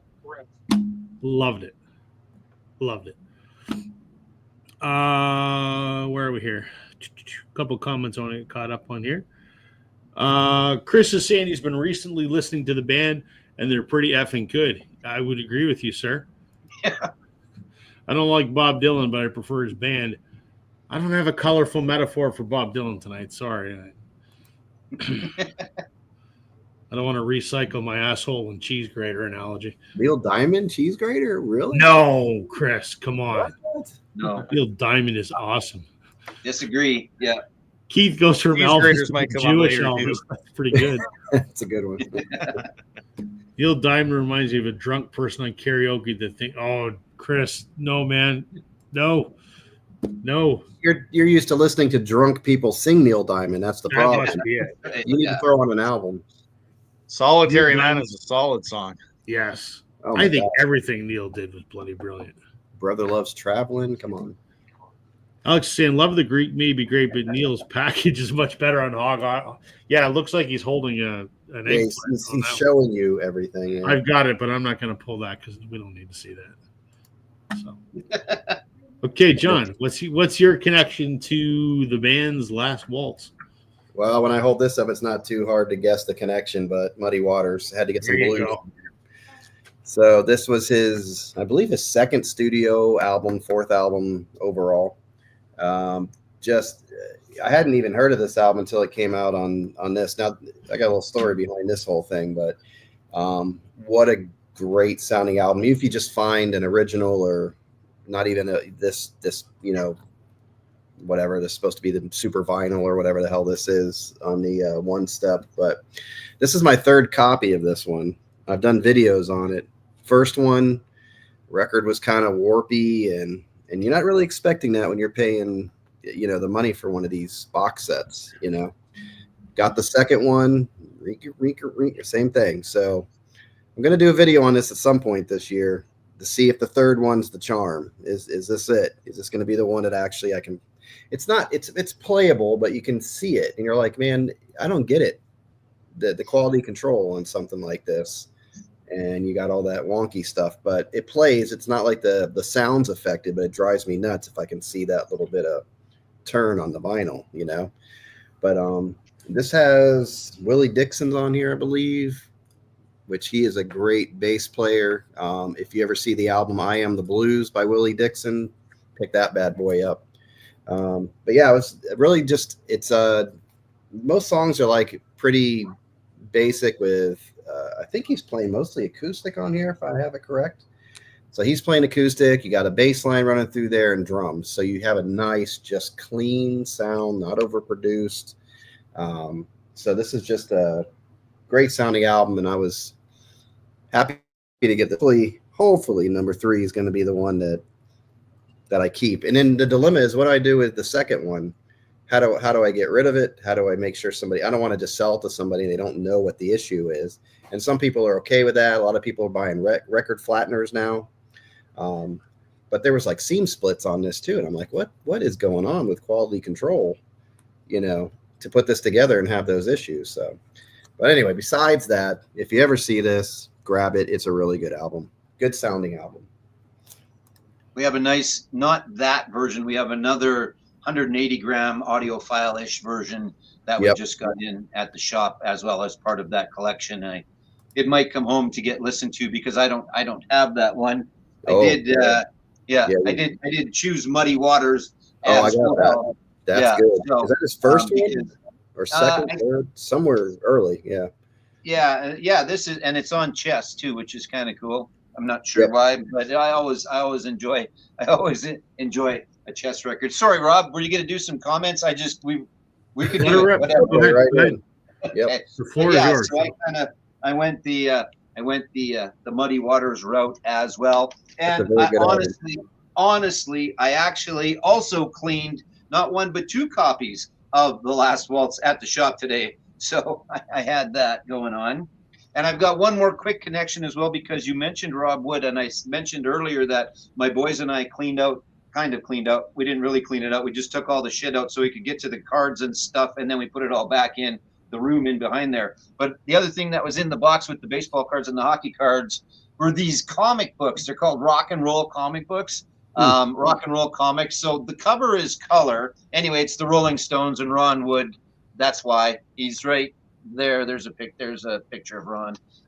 Anyway, they're kind of cool. I got a whole stack of them here, and I'll save some more for next time. But they're just black and white on the inside. Basically, they were unauthorized, somewhat biographies of the different bands in comic book form. So it was kind of cool. They only lasted for a couple of years, and there was a couple of different companies. But so there's my other connection to The Last Waltz. And really, I just wanted to kind of show one of the comic books. But I've got a whole bunch of them here, and I'll keep them for future shows and try and incorporate them because they're kind of neat. They're mostly they were the metal bands and the hair bands and stuff, but there's a few oddball ones in there that weren't. I tried to find others that made it into this category, into our deal tonight, but I couldn't find anything besides the Stones and Ronnie. So there you go.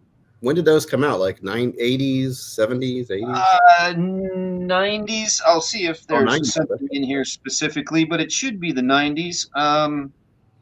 1989, Revolutionary Comics. So late 80s and early 90s. Like I said, there was one of the, I don't know if you can see that, but one is rock and roll, and then the other version, or the other that kind of was like it, was another company, but the same concept, Hard Rock. So there was Hard Rock's version of this, happens to be the Red Hot Chili Peppers. And then there was the rock and roll ones as well. So yeah, they were, like I said, they were little biographies, and it was kind of neat in comic book form. So Yeah, that's pretty cool. yeah, it was all right. So seek them out. They're not expensive.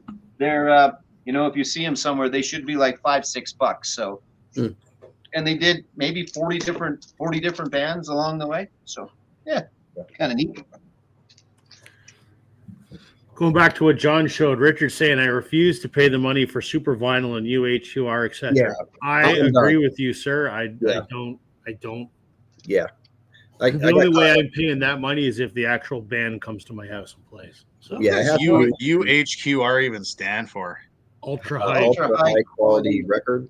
Yeah, I think so. But yeah, I'm done. I kind of got caught in the whole thing for a little while. It has to be a specific artist now. Certain artists, I'll buy the higher stuff just for the collection. But yeah, I'm done. I'm selling a lot of them off now, and yeah, those days are done.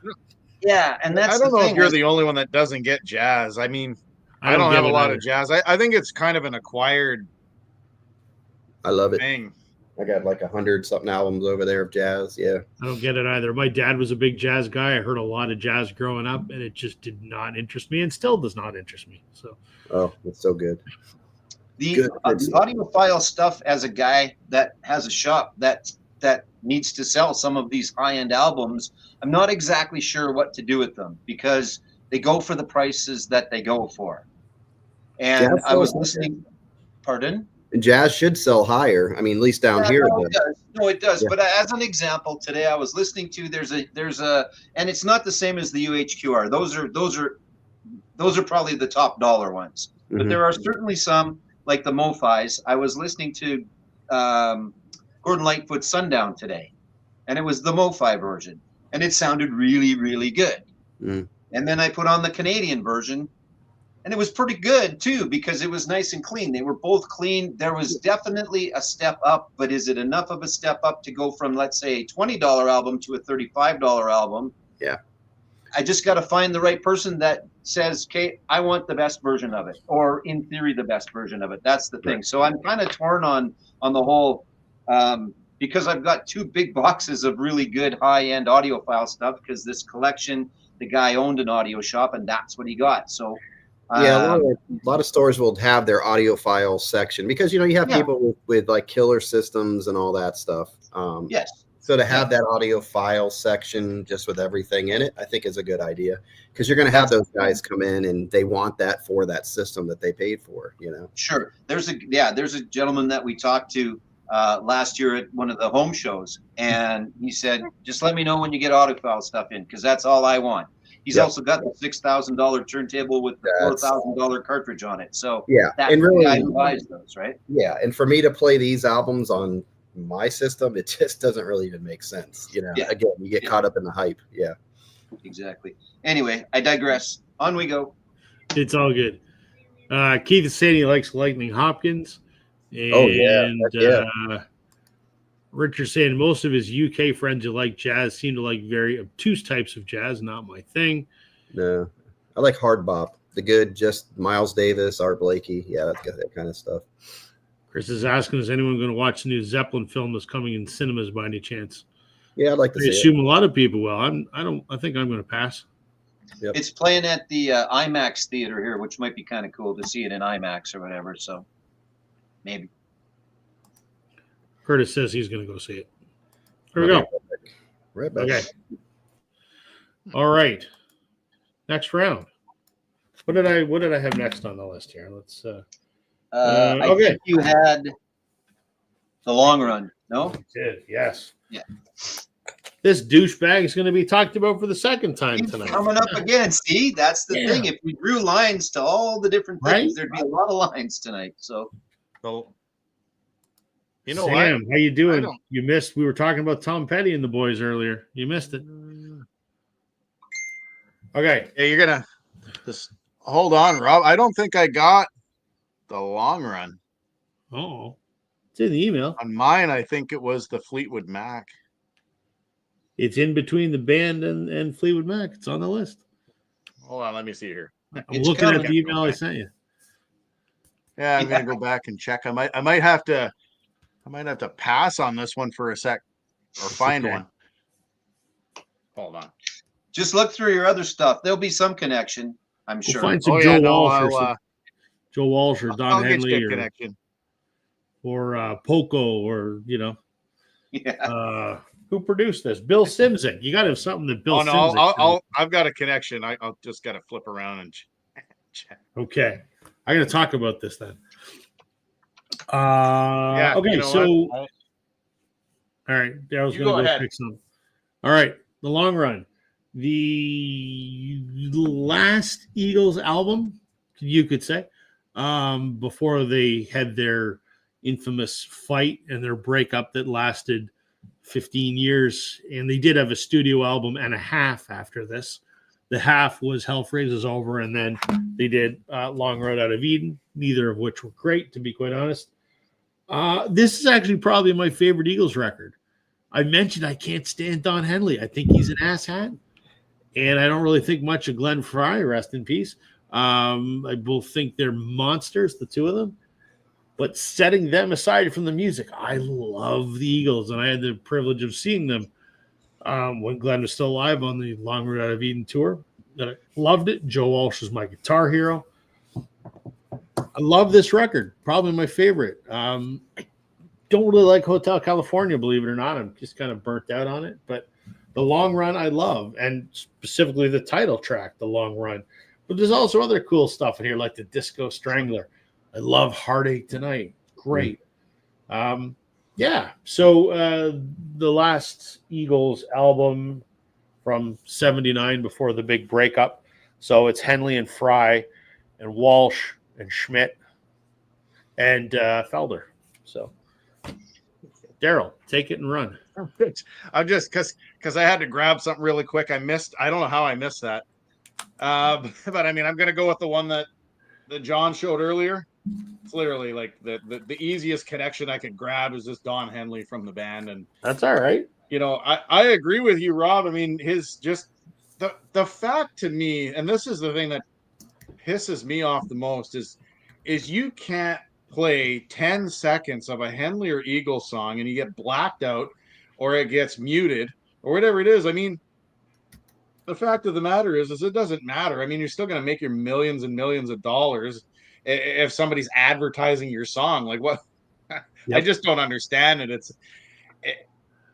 It's so, I don't know what's that word there. It's just, there's a word for that. I mean, Hetfield from Metallica is the same way. It's just such asshatness, like the whole Napster thing and just the way they went about doing it. And I don't want to go on a rant here, but the connection is Don Henley. And the reality is, I mean, the rest of the band, I think later on suffered as a result of it. I mean, just the whole antics in 1980, why they split, and then you got the Hell Freezes Over, and he's still acting like a jerk in 2025. And yeah, members of the band are dead. They were never going to get back together to begin with because of just him alone. And there's your connection. The thing that despises me the most is how shitty he treated basically everyone in the band. He has, I mean, most notoriously been, well, I mean, yes, J.W.G. Moore says he's anal, absolutely. But he's just, the way he conducted himself with Felder is inexcusable. I think Schmidt and Walsh get along because they understand they're just hired guns. But Walsh is the one guy that probably could say "fuck you" because he's bigger than Henley is. Yeah, but Joe Walsh, I think, he's just I get the impression he's the most laid back guy in the world.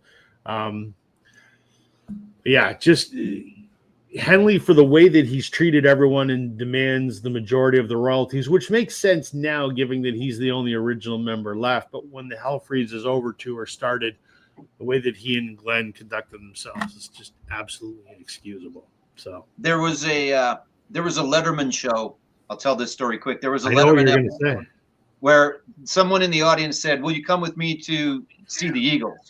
So Dave was, "Yeah, let's play. Paul, play some Eagles." And the producer was like, no, you No, no, cannot no, no. play the Eagles because we cannot afford the Eagles because it was $1 million. Now that's, I think, what they said on the air. That it was like, okay, we'll just play a little bit. No, we cannot play. Barbara Gaines is just losing her mind. Do not start to play the Eagles because it would have cost them that much money. And then they played some bastardized version of some ripoff of, I think it was Life in the Fast Lane. Yeah, so it's pretty good. If you want an example, it's out there as a clip. So, and then the other quick one is they played here about 5, 7, 10 years ago, something like that. And in advance, and maybe he did it more than just here, in advance, Don Henley wanted to make sure everyone knew not to stand up at an Eagles concert because we just don't like people standing up at our shows.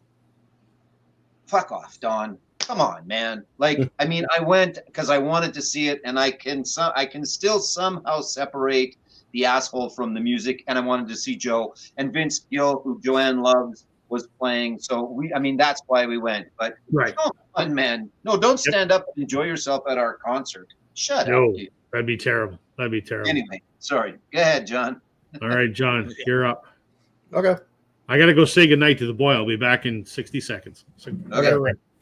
So I'll bring this up, see if you guys can make this connection to the Eagles, The Long Run. Got the Lethal Weapon soundtrack. Nope, not off the top of my head. There's got to be a song. There's got to be a song or something on there. Yeah, I think the only song with lyrics on this is it's actually Honeymoon Suite, which they did quite a few soundtracks things, right? Actually, no, there's no lyrics on that one. Lethal Weapon is Honeymoon Suite, but the rest is basically Clapton. And which I never, I should have, as a huge Clapton fan, I don't know how that passed me while I was watching this movie. I have no idea how I didn't even pick up that was Clapton. I remember in like Lethal Weapon 2 or 2, where at the end, like he's all shot up or something, and they do Knocking on Heaven's Door, and I think George Harrison is somewhere involved in that soundtrack. But on this one, Clapton did all the soundtracks. I liked this movie here because it was darker. Like they got really silly later on. I'm like, what happened to that dark? Even 2 was kind of dark. But then Joe Pesci comes in 3 and it becomes a comedy somehow. So I didn't get that. They're like, Hey Mo and Three Stooges stuff. But okay. Yeah, exactly. I liked his character, but that's probably the most annoying Joe Pesci character ever, but he's still good. You can't help not like him. No, I agree. Yeah, I agree. So the connection here is on The Long Run. There's the song, The Sad Cafe, and there's a saxophone part in that song, and that's played by David Sanborn. So this is basically Clapton and Sanborn. So all those moments in the movie where it's kind of mellowed out and he's sticking the gun in his mouth and all that stuff, and that sax is playing, that's David Sanborn. So good combination of things, but totally not aware, which is really weird because in that period in the 80s I was huge Clapton. Like it was Clapton, Billy Joel, like I had my little Pink Floyd just back and forth. So how I didn't pick up on that with this movie is pretty crazy. But it's this basic soundtrack, all instrumental. You can put it on. I kind of bought it, because I can't remember if it was a record store day thing. No, it wasn't. It just kind of came out, 9 tracks, pressed on clear vinyl, and it's Clapton. So I was like, well, I'm going to make it part of my Clapton collection, basically. But it wasn't really like on my radar. But yeah, so when I saw the Eagles, I'm trying to look through like, okay, what's the most obscure thing I can find? Oh, there's a sax part, David Sanborn. I was like, oh, there you go. So that's my connection, the Eagles to the Lethal Weapon soundtrack. There you go. David Sanborn is great. Speaking of, like, we talked about session drummers and session players. David Sanborn, he's like a session saxophone guy. Yeah. And I never would have even thought that he was involved with anything Eagles. Yeah. Yep. He was on that one song. Yep. That was it. I'm getting too old for this shit. All right, Joe, what do you got? Joe, it's your turn. Yeah. Not mentioned, and I just realized because I went looking to clarify something for myself. But Jimmy Buffett sings backup on The Greeks Don't Want No Freaks on that album, if you look that up. I didn't know that. So I was just looking something up. That's not what I went with.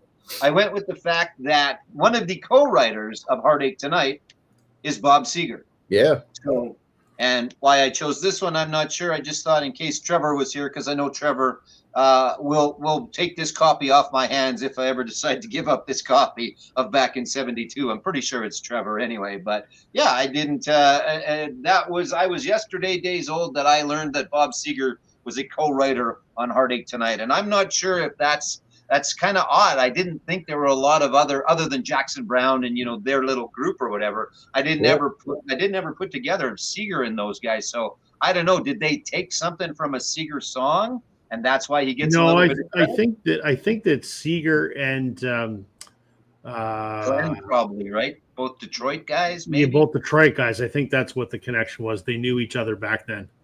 Yeah. I mean, I know for sure they knew each other, and I don't know if he sort of mentored him initially when he was starting out or whatever. I think that's how they became friends. Yeah, he gets writing credit. Yeah, and he's backup vocals on that song. Yeah, this is a killer Bob Seger album. This, of course, has Steeler on here, and Turn the Page, and Back in '72, and that. Yeah, this is a great Bob Seger album. Not that that's what we're here to discuss, but that's my connection. There you go. Is that a live one or is that a studio? What was that called? No, just Back in '72. Yeah, no, I don't think it is. Although it might be. The Muscle Shoals Band is on here too, though, so that's kind of cool. Maybe I'll have to use this one as my start off when we do this again, and I pick, because there's certainly some stuff you can grab off of that one, I think. So. Oh, yeah, Chris is saying, remember when the Eagles told people not to record at the concert, even when people have spent good money to watch the Eagles? Go after yourself. Yes, I agree. Go after yourself. Yeah, absolutely. What are we doing? What number are we on? I don't know. We're on like 1, 2, 3, 4. I think we're only on like 6, maybe. It's all good. I got something I want to show John. You guys discuss amongst yourselves. You move on. That's why I'm leaving. I'm moving on. All right. Geez, we're only at like numbers. So we're not even halfway through. Good Lord. We're just taking our time. Okay. So the next one that I said I was going to show, Fleetwood Mac. Lots of ways you go with Fleetwood Mac, even though Daryl had trouble with this one, which is okay. That's not the one you picked. Yeah. You're supposed to have Tango in the Night. Tango in the Night. You can do that one. That's fine. I can still connect. I don't know if I can, though. I don't think I can if it's that one. There's not a lot of separation on there. Just mainly those people. Oh, I get you. Okay. Yeah, I showed that. Rewind, cut, edit. Okay. I was going to show that one, and then I said I would show Tango in the Night. Tango in the Night. Here you go, everybody. Fleetwood Mac. Okay, cool. 1987. Big Love, Seven Wonders, Everywhere. Tango in the Night. Love that song. Tango in the Night. I think those were the big hits off here. Caroline. Oh, good album. Very, very good. Rumors era Fleetwood Mac. I could have shown any Fleetwood Mac. I could have showed, the blues, Peter Green, Fleetwood Mac, but I figured this might be a little easier for people to make connections to, but maybe the Peter Green one would have. But nonetheless, Tango in the Night by Fleetwood Mac. Yeah, love that. Daryl, go. All right.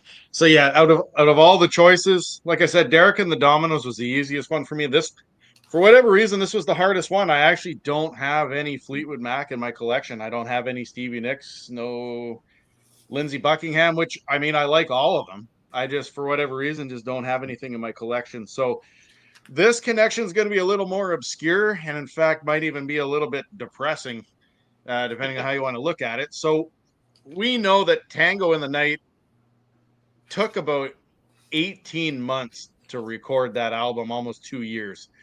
A lot of cocaine, alcohol infused, fighting within the band, all that kind of stuff. And so my connection is this.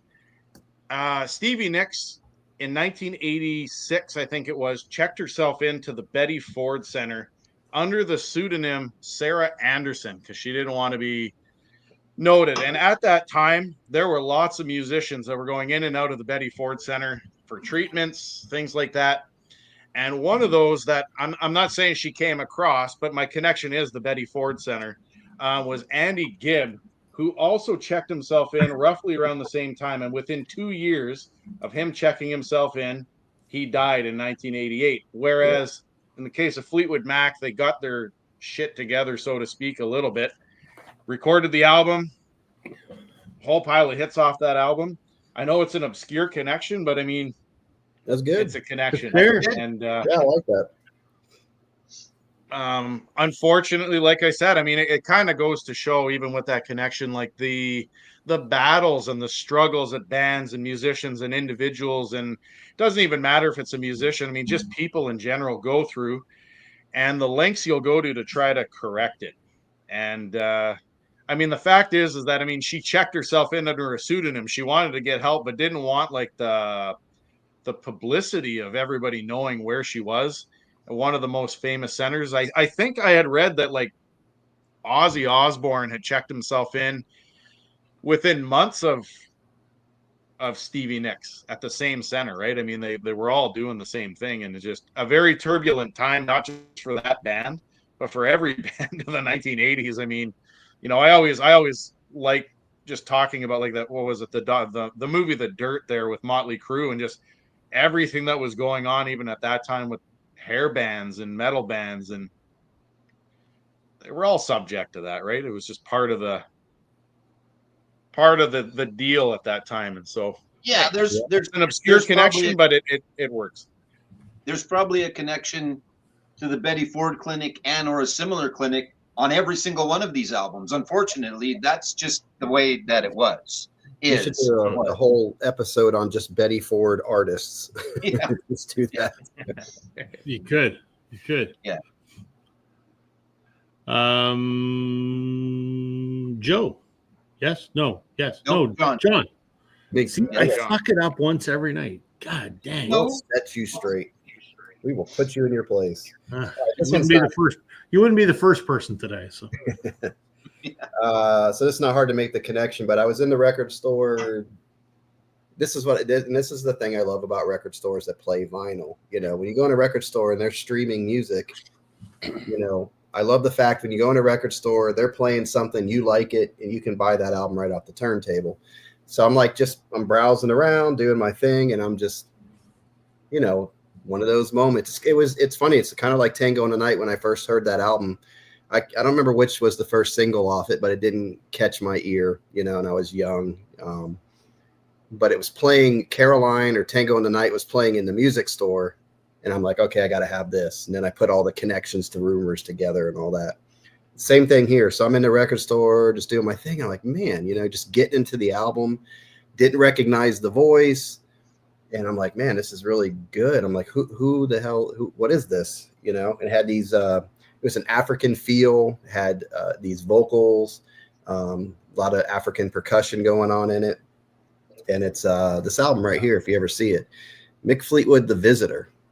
And, you know, he recorded it in, I always mispronounce it, Ghana. Is that correct? I think Ghana, yeah. Ghana, Yeah, I don't want to mispronounce it. But this is after they kind of took a little break. I think this is 81. So they took a little break in there, and he's like, I always wanted to do you know, he's a drummer, so percussion and all that. I want to do an African-based album. And they did a really good job mixing in that percussion with his drumming as well as the vocals. I'm not sure about how many, you know, who they really got to play on here, but the vocalist I'd never heard of before. His name is George Hawkins, and he played he lead vocals, bass guitar, and piano on it. And there's just a lot of musicians on here, a lot of African musicians. I don't know if they, you know, they did record this in Africa, and I don't know if they got just local talent, how they put this together, but it's just one of those albums that are, the sound is open. It's just one of those open albums, the way it's produced. It just sounds good, sounds wide, you know, just everything's going on in there. You listen to it a second time, a third time, you're like, oh, you catch something a little bit different. So they were really having a good time with this album. So that's the beauty of, like I said, going in a record store, they're playing it. I'm like, what is that? and they sold it to me right off the turntable, you know. So this one is, yeah, I definitely check this out. It's kind of a cool little gatefold, and you got all these people doing their thing in there. I don't know what he's smoking over there.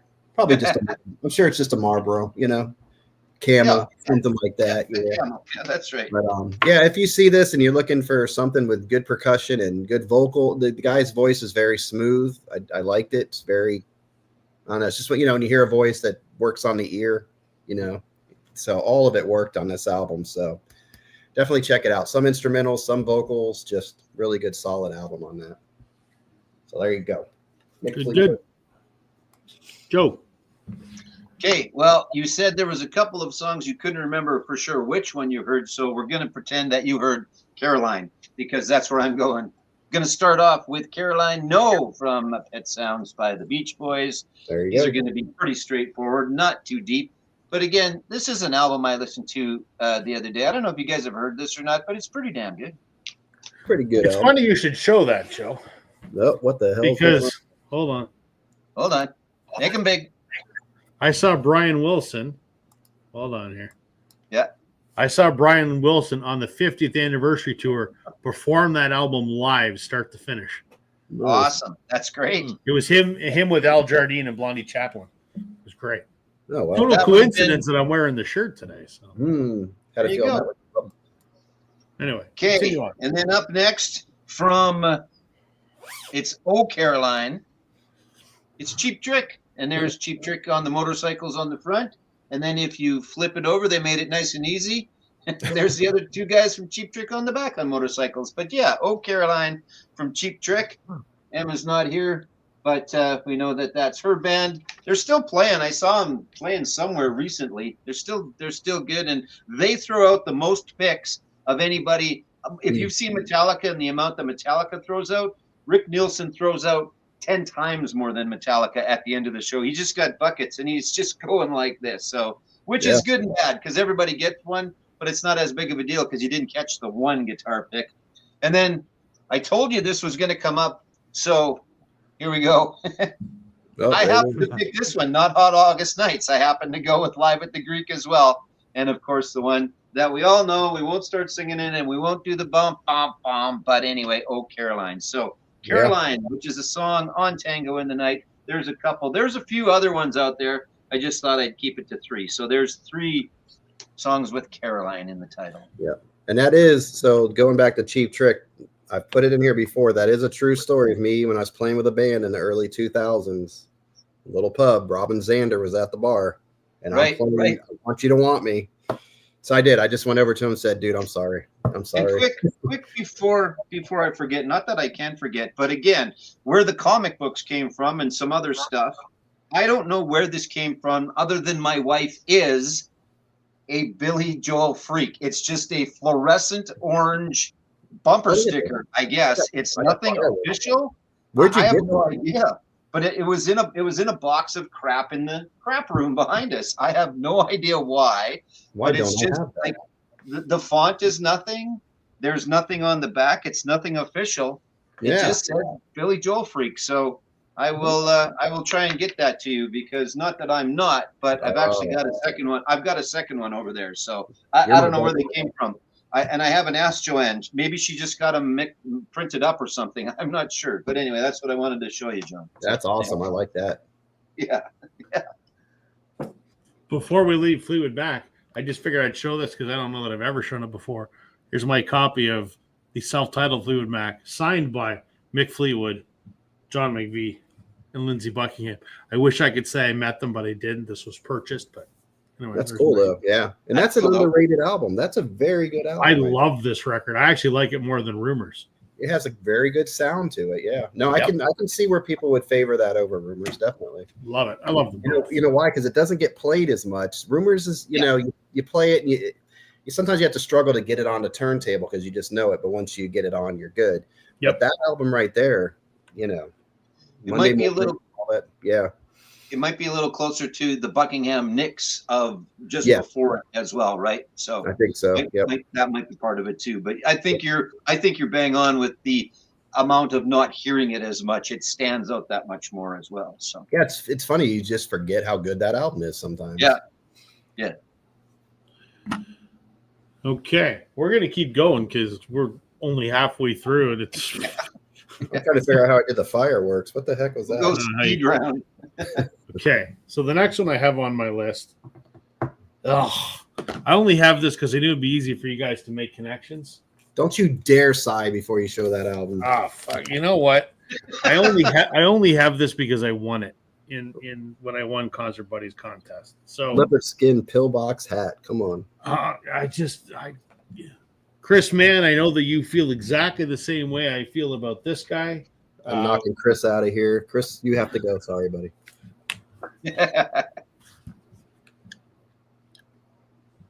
Great album. Let me just move your mouth, Rob. This is a great album by Bob Dylan. This is the best thing ever done. This is not his best, but Said Rob never. Yeah. So many hits. It's amazing what he did here. There you go. This is the Vinyl Me Please one. It's on gold vinyl. Do I care? Nope. Listen, so here, I don't like Bob Dylan. I make no bones about it. I have said many colorful metaphors about what I think of his singing. Good songwriter? Absolutely. Singer? No. Wrong. Fine. I'm happy to be wrong. Other than when he's with the traveling. He knows what I'm talking Jeez, about. Vader. I've often said that Dylan's voice is like someone dragging their asshole across a cheese grater, and I maintain that is true. But when I won Concert Buddies contest like 2 years ago, I won a Sharp Vinyl Me Please membership, and this was one of the records of the month, so I got it. So I'm like, you know what? Everyone raves about this. I'm gonna try it. Whether it was the right starting point or not, I don't give a shit. Don't like him. The only Dylan I need is what he did with the band. So Before the Flood and the Basement Tapes, that's all the Dylan I need. I don't like this, but take her away, boys. All right. So with that particular album, I mean, you talk about the band. Dylan contacted multiple members of the band regarding that particular album. One of them would be Robbie Robertson. And I know that we've shown this album before, but this is probably my favorite album by Robbie Robertson. And that is, can't remember the name of this one. I think it's self-titled. Anyway, it's the one with Somewhere Down the Crazy River and whatnot. So my connection is the fact that Bob Dylan contacted him and Levon Helm and a couple other members of the band to perform. And of course, on the what track was it? Pledging My Love. Robbie Robertson's a guitarist. And there you go. There's your connection to it. He's on that album. That's a great album right there. I need to get that Robertson album. Shame on me for not owning it. You got that U2 connection on there too. You got U2 on there, and Lanois produced that, I think. Yeah, He did. Yep. I think so, yeah. I've only ever seen that Robertson album once at a record show, and I'd already blown all the money that I had, and I couldn't buy it. So I'll see it again, and I've never seen it since. So Yeah. It shouldn't be that much either. Like it's not. I mean, because it was plentiful. It's not in the 90s. Right. It's not when it wasn't out there. I don't know that it's been reissued, but I it just shouldn't don't be. see It might it. be like a $25 album, but I No, don't it's think it's fine. a $100 album. It's like a so, $6 or $7 album down here. Yeah. What kills me about this album is when I think of David Geffen, I don't think Robbie Robertson, and this is on Yeah. Geffen Records. yeah. Neil Young I was on think there. 9 Inch Nails, groups like that. It's kind of funny how Geffen worked in the beginning. That he had some pretty mainstream artists, and then he went more aggressive music later on. Yeah, he had Neil Young, but they did not have a happy relationship. He had Don Henley, I believe, was on Geffen Records. It was. More connections. Yeah. Okay, John. Okay. So we're all in the same ballpark. So what's the connection on this album? Eric Clapton, No Reason to Cry. No. Kind of close to what Daryl just had. The only thing I can think is that Bob Dylan's music makes me want to cry. Well, Dylan is on this, and so is most of the band. They're on this album also. You know, knowing Clapton was a big fan of the band and that sound, and like you're saying with Layla, they're all over this, and that it has that feel. If you haven't heard this album, check it out. this one, Another Ticket, Slow Hand were right around the same time. And this album pretty much is represented by him right here with that bottle. It's just the song Sign Language is awkward and strange. Even Dylan didn't quite get what they were doing, but it's Clapton and Dylan singing together, going back and forth, and it's magic to me, because it's like it's just two artists just kind of doing their thing, not worrying about the production of it or whatever. It's kind of almost a sloppy song, but the song Sign Language, if you haven't heard it, is very good. But like I said, you got the band all over this doing backup, so you have that feel.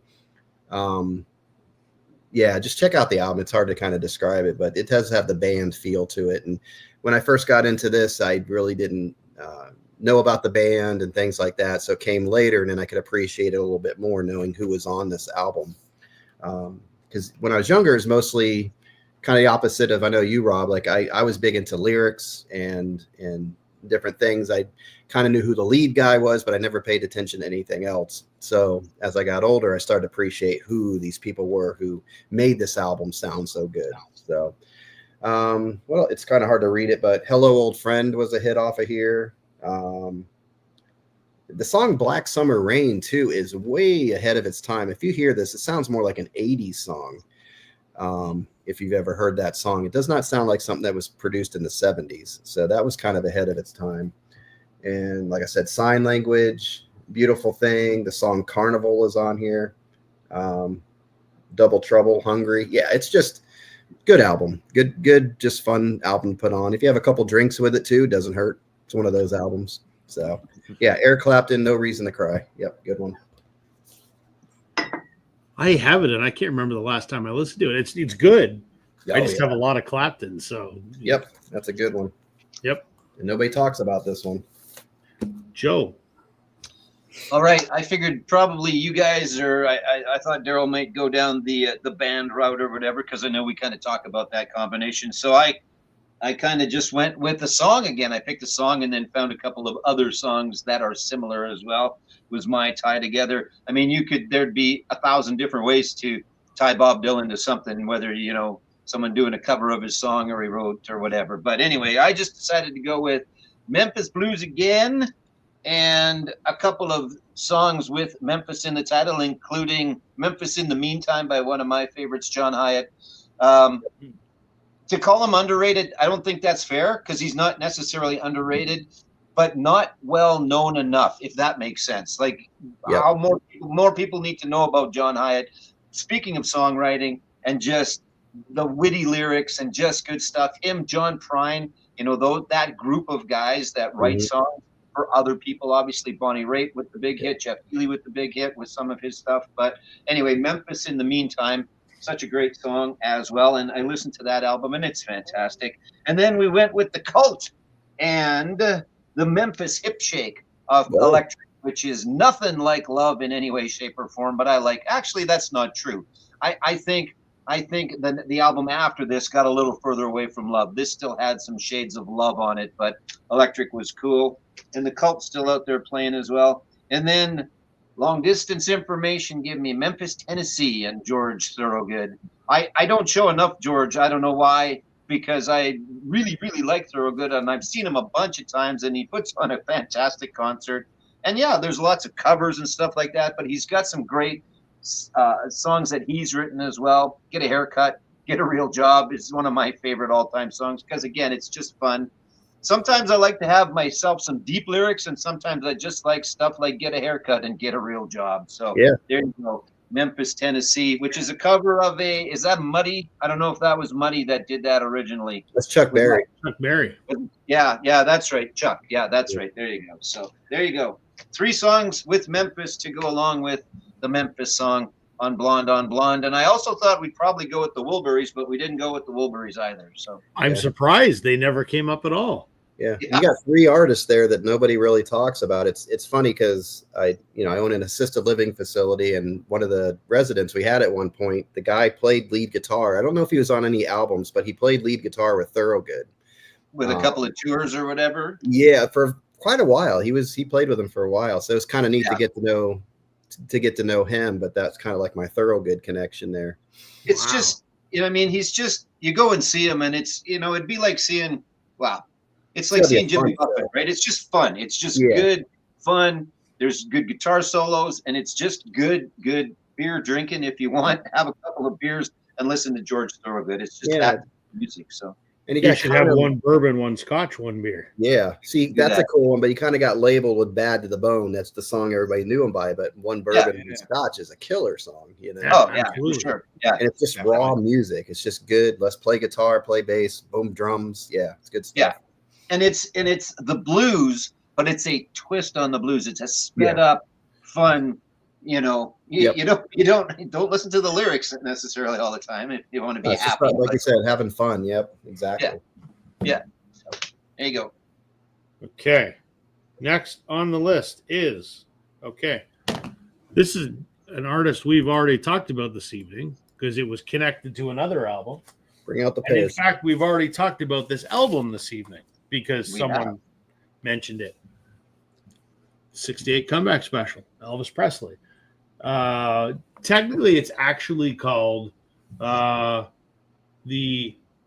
Elvis TV Special is the actual name of this album, but everyone calls it the 68 Comeback Special because it happened in 1968, and it was his comeback because after he left the Army, he did 8 or 10 years or whatever making really shitty movies for the most part. There are a couple that are okay.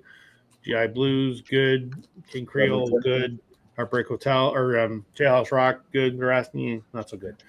But anyway, he had sort of got stuck in a rut, and this was his first live performance. It was not live in the sense of, it didn't air live. It was recorded live in front of a TV audience at NBC Studios. And apparently he was just nervous as hell because, since he had sort of gone into the movie thing, the Beatles happened and the British invasion, and he didn't feel like he was relevant anymore, and he didn't know how he would be received. Holy man, was he received quite well. I mean, this reignited his career and showed that he was the king of rock and roll. This was the peak of Elvis's power. I don't think anyone would argue that.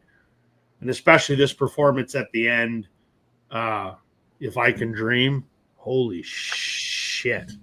Take it away, Daryl. All right. So my question is, I'm going to kind of do what John has done on some of his, but what does this album have I know. as the connection? Is it Guitar Man? Jerry. It is Guitar Man. And what about Guitar Man, though? Didn't Jerry Reed write it? Jerry Reed wrote that song. Yeah. So he wrote that song. Bringing in the If I would have had Lieber and Stoller in my collection and the other things, I would have chose Lieber and Stoller because they wrote a ton of songs for that album as well. But yeah, Jerry Reed did write Guitar Man. And I mean, once again, kind of an odd association, right? I mean, you don't really picture Jerry Reed in the same vein as Elvis Presley, but He was good friends definitely with Elvis, and they did a lot of stuff together. yeah. And this is a great album too. I know that we're promoting the one that you showed, but I mean, When You're Hot, You're Hot. I mean, that's a great song. Amos Moses is a great song. It's been covered by lots of bands too. And was Elvis on RCA at this time? That's an RCA pressing, eh? Yeah, absolutely. Oh, there we go.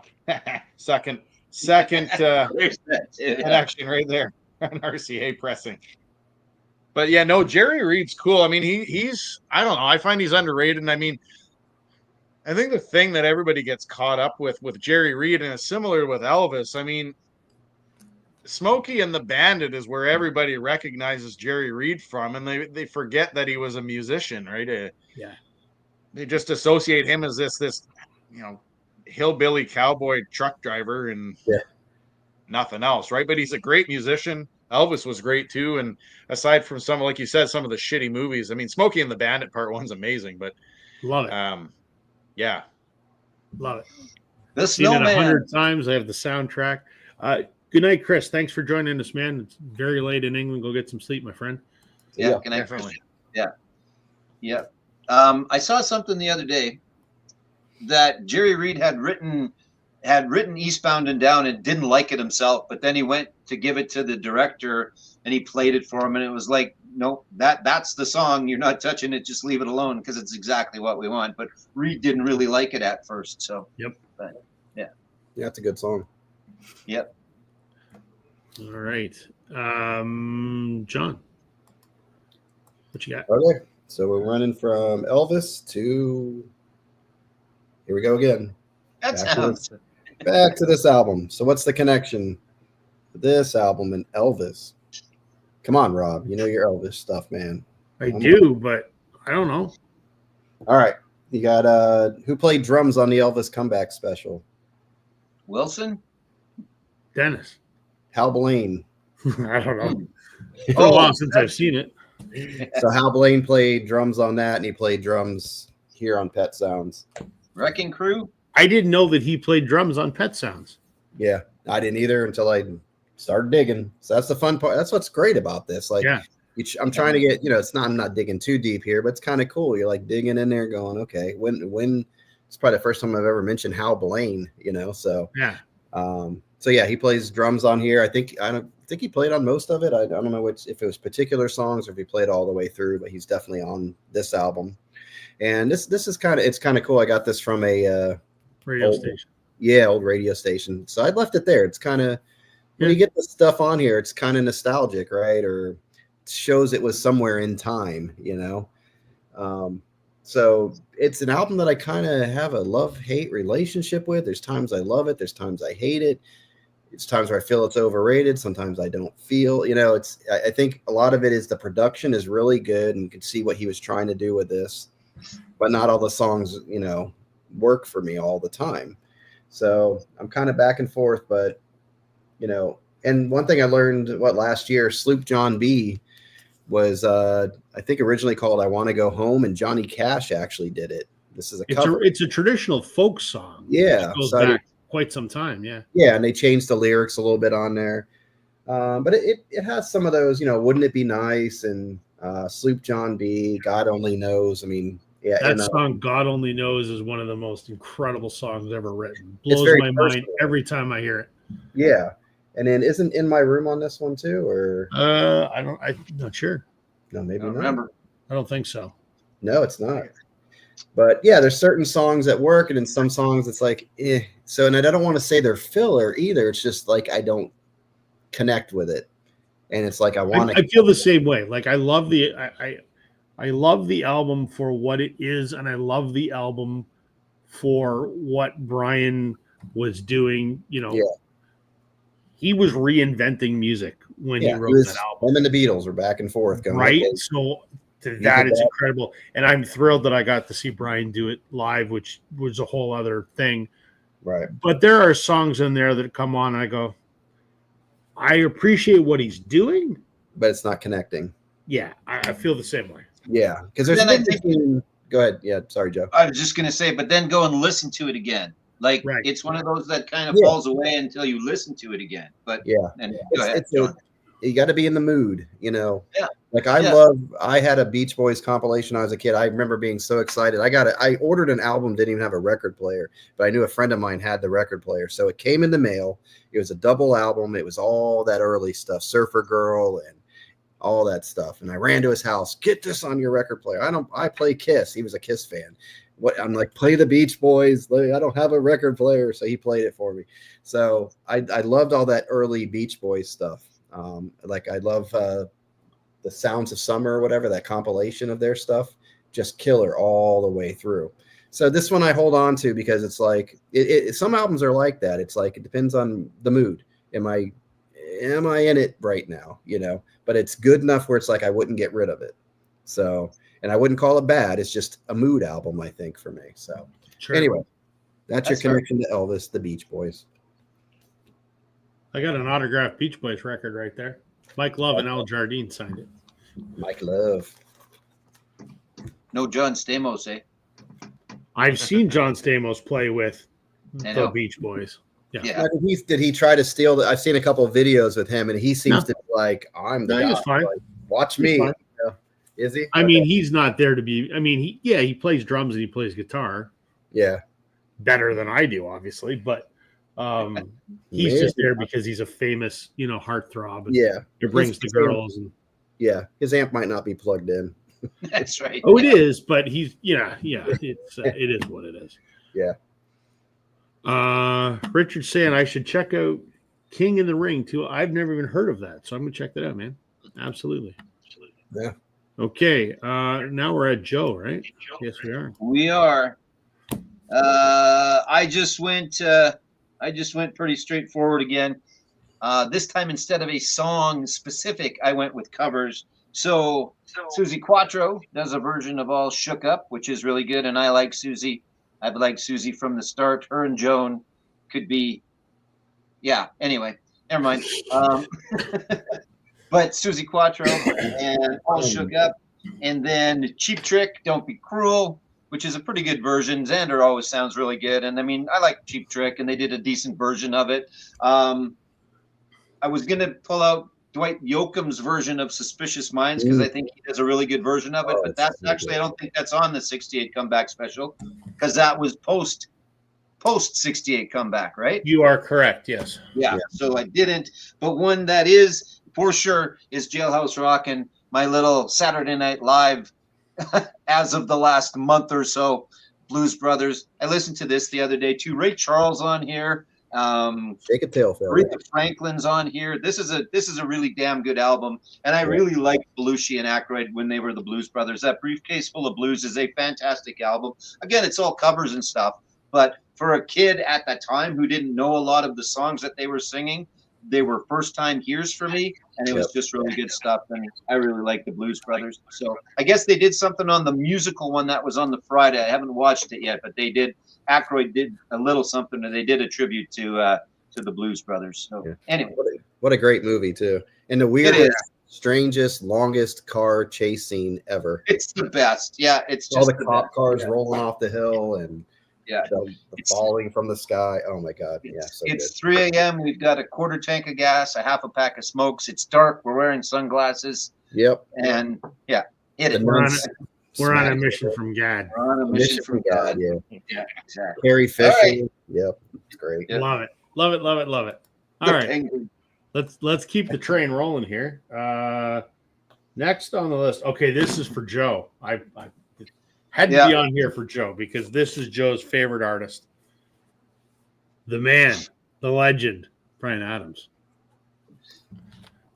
What do you say about Bryan Adams? I mean, Joe could go on forever, so this is why I'm going to show the album because Joe will take up 3 hours just gushing about his admiration for Bryan. 1991, Waking Up the Neighbors, which one of my favorite Bryan records. I actually like it more than Reckless.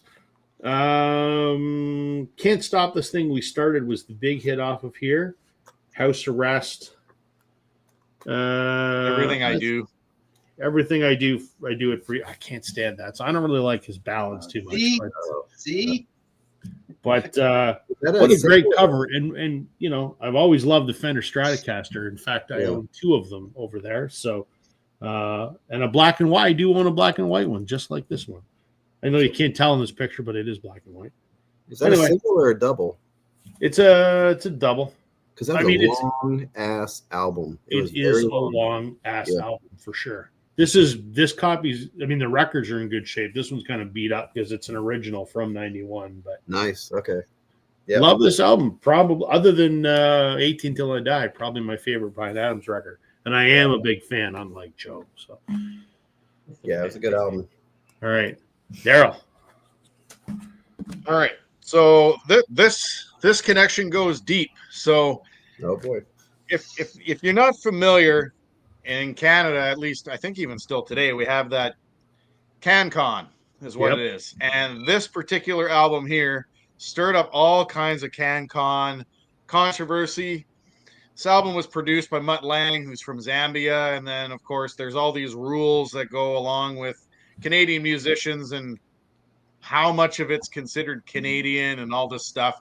Anyway, the CRTC deemed that this album wasn't, quote, Canadian enough.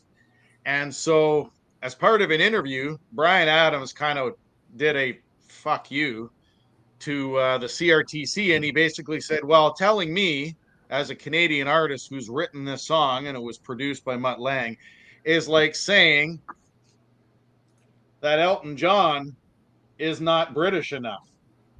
And he basically said, we need to screw this whole CRTC thing and we need to decommission it. And he basically used Elton John as the comparison to that. So that is my connection, is an actual Bryan Adams interview in which he said that if you're going to tell me Bryan Adams is un-Canadian, then Elton John is un-British. And nobody would ever say that.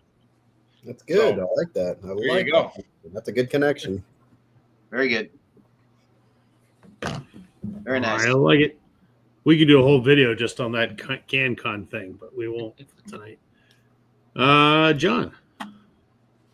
Well, I can't go that deep, but I went with the producer, Mutt Lange, and I was like, okay, we could do Hysteria, we could do, and I was trying to find the songs. It's funny, I can't find Bryan Adams' Waking Up the Neighbors is not on the streaming services, and I didn't want to get out my CD, but There's a reason for that, because he changed record labels and he owns the publishing rights, but he doesn't own the masters, but he's not letting it be streamed because he's re-recording, doing the Taylor thing is re-recording a lot of his early stuff. So okay, he's saying to the current people that own the masters, you may own the masters, but you can't do shit with them. So yeah, and that kind of stinks because I don't have a CD player in my car, so I rely on the streaming, and it's like, and I like that album and I can't access it. It's like the Eagles. I can pull up Hotel California and there's 2 songs that are available. So that kind of sucks. But so I'm looking at, but there's 2 parts.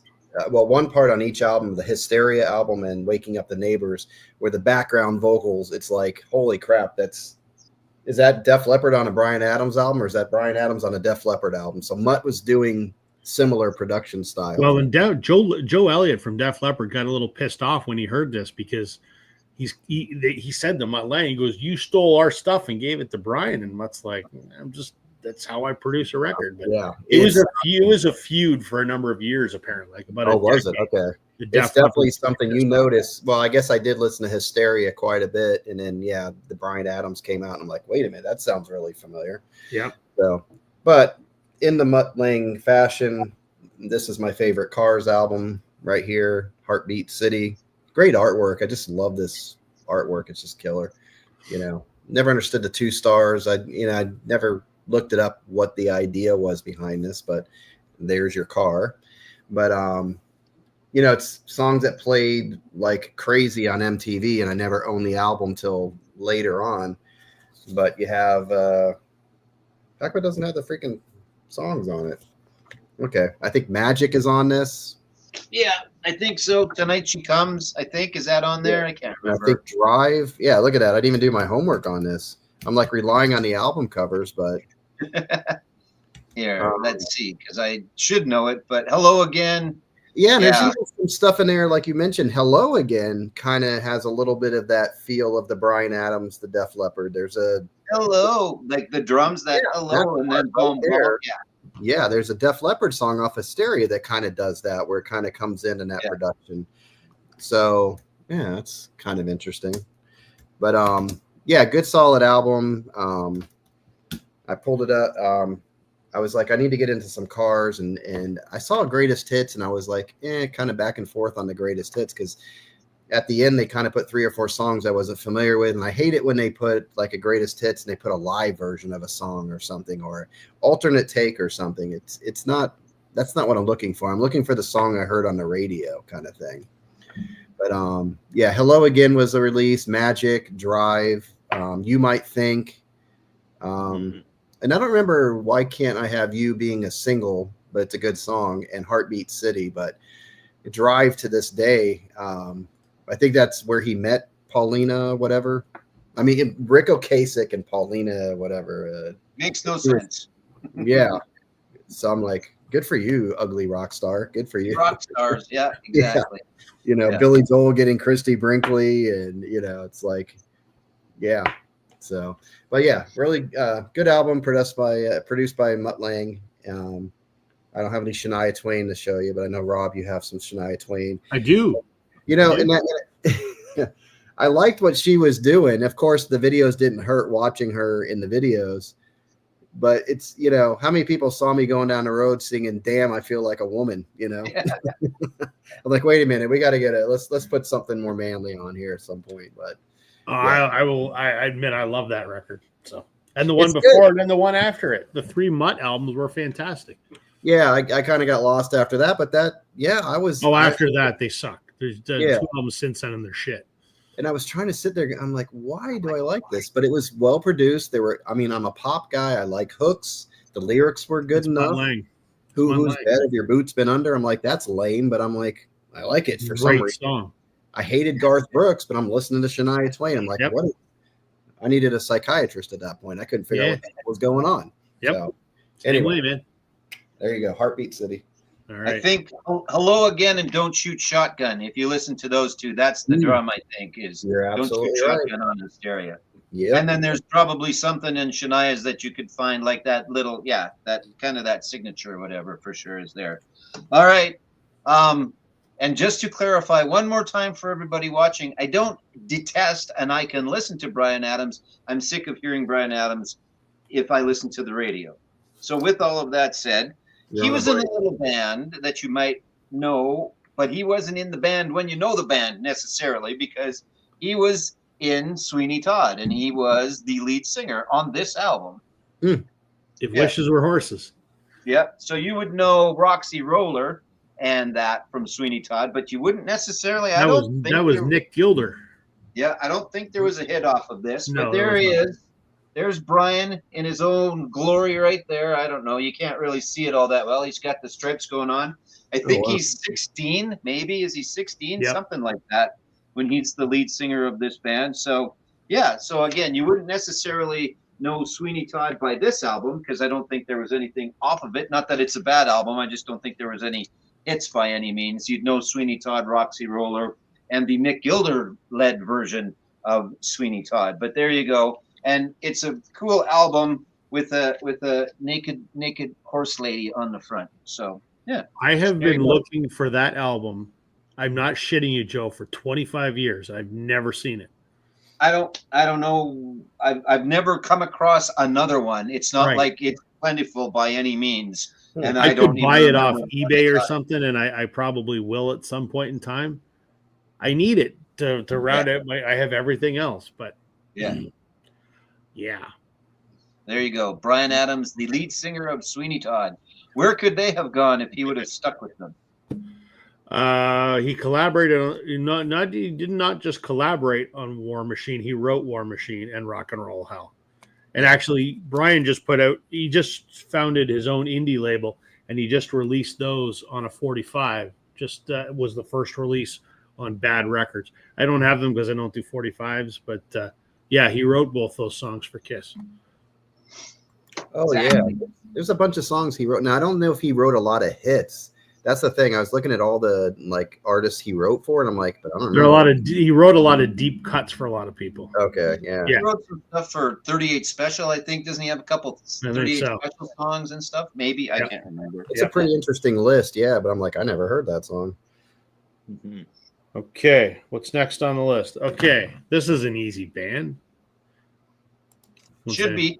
Should be. Should be. I picked this one because, I wanted to see where people would go with it. There's a few options. The Beatles, Let It Be. Their last album, but not last album. It was released after Abbey Road, but was recorded before Abbey Road and was a bit of a train wreck and took a lot of time. And thankfully, the Beatles got together one more time to put a proper capstone on their career, which was Abbey Road. There's things I like about this. There's things I don't like about this, but this is the Phil Spector produced album. And this copy is the box set, which was not originally released in the United States, but it was released in Canada, it was released in the UK, it was released in Germany and a few other countries. The album's in here, and there's a book in here. They're not the easiest thing in the world to find, but they're not the hardest either, but they are quite expensive. So the Let It Be box set. So Very cool. with that, Daryl, what do you got? All right. So you mentioned Phil Spector. Phil Spector is the route that I chose, and unintentionally, this is a connection to a previous choice where I actually have 2 convicted murderers for some reason on my list. There you Jim go. Gordon. But anyway, Phil Spector in 1964 also produced probably one of the most famous romantic songs from a movie. I think what was it, Ghost? So I went with the Righteous Brothers because he was the producer of You've Lost That Love and Feeling, Yep. and a few other songs. Now, here's the other connection is that in 1970, which is the year that Let It Be was released, there are no shorter than at least 5 to 10 You've Lost That Love and Feeling recordings that Phil Spector is actually attributed to, including versions by Tom Jones, Floyd Kramer, James Last, and Dionne Warwick, all in 1970, attributed to Phil Spector. He The was same milking song. that cow. So that's pretty crazy connections. And actually, this one here, as much as the research I did, it took me 5 minutes to find out all that information. And it's just insane. Like trying to find information on Phil Spector. I think in the credits, there's over 4,000 with his name on it. So as much as I don't like what he did, the murder and all that, I mean, there's no denying that in the music business, it doesn't get any bigger. Yep.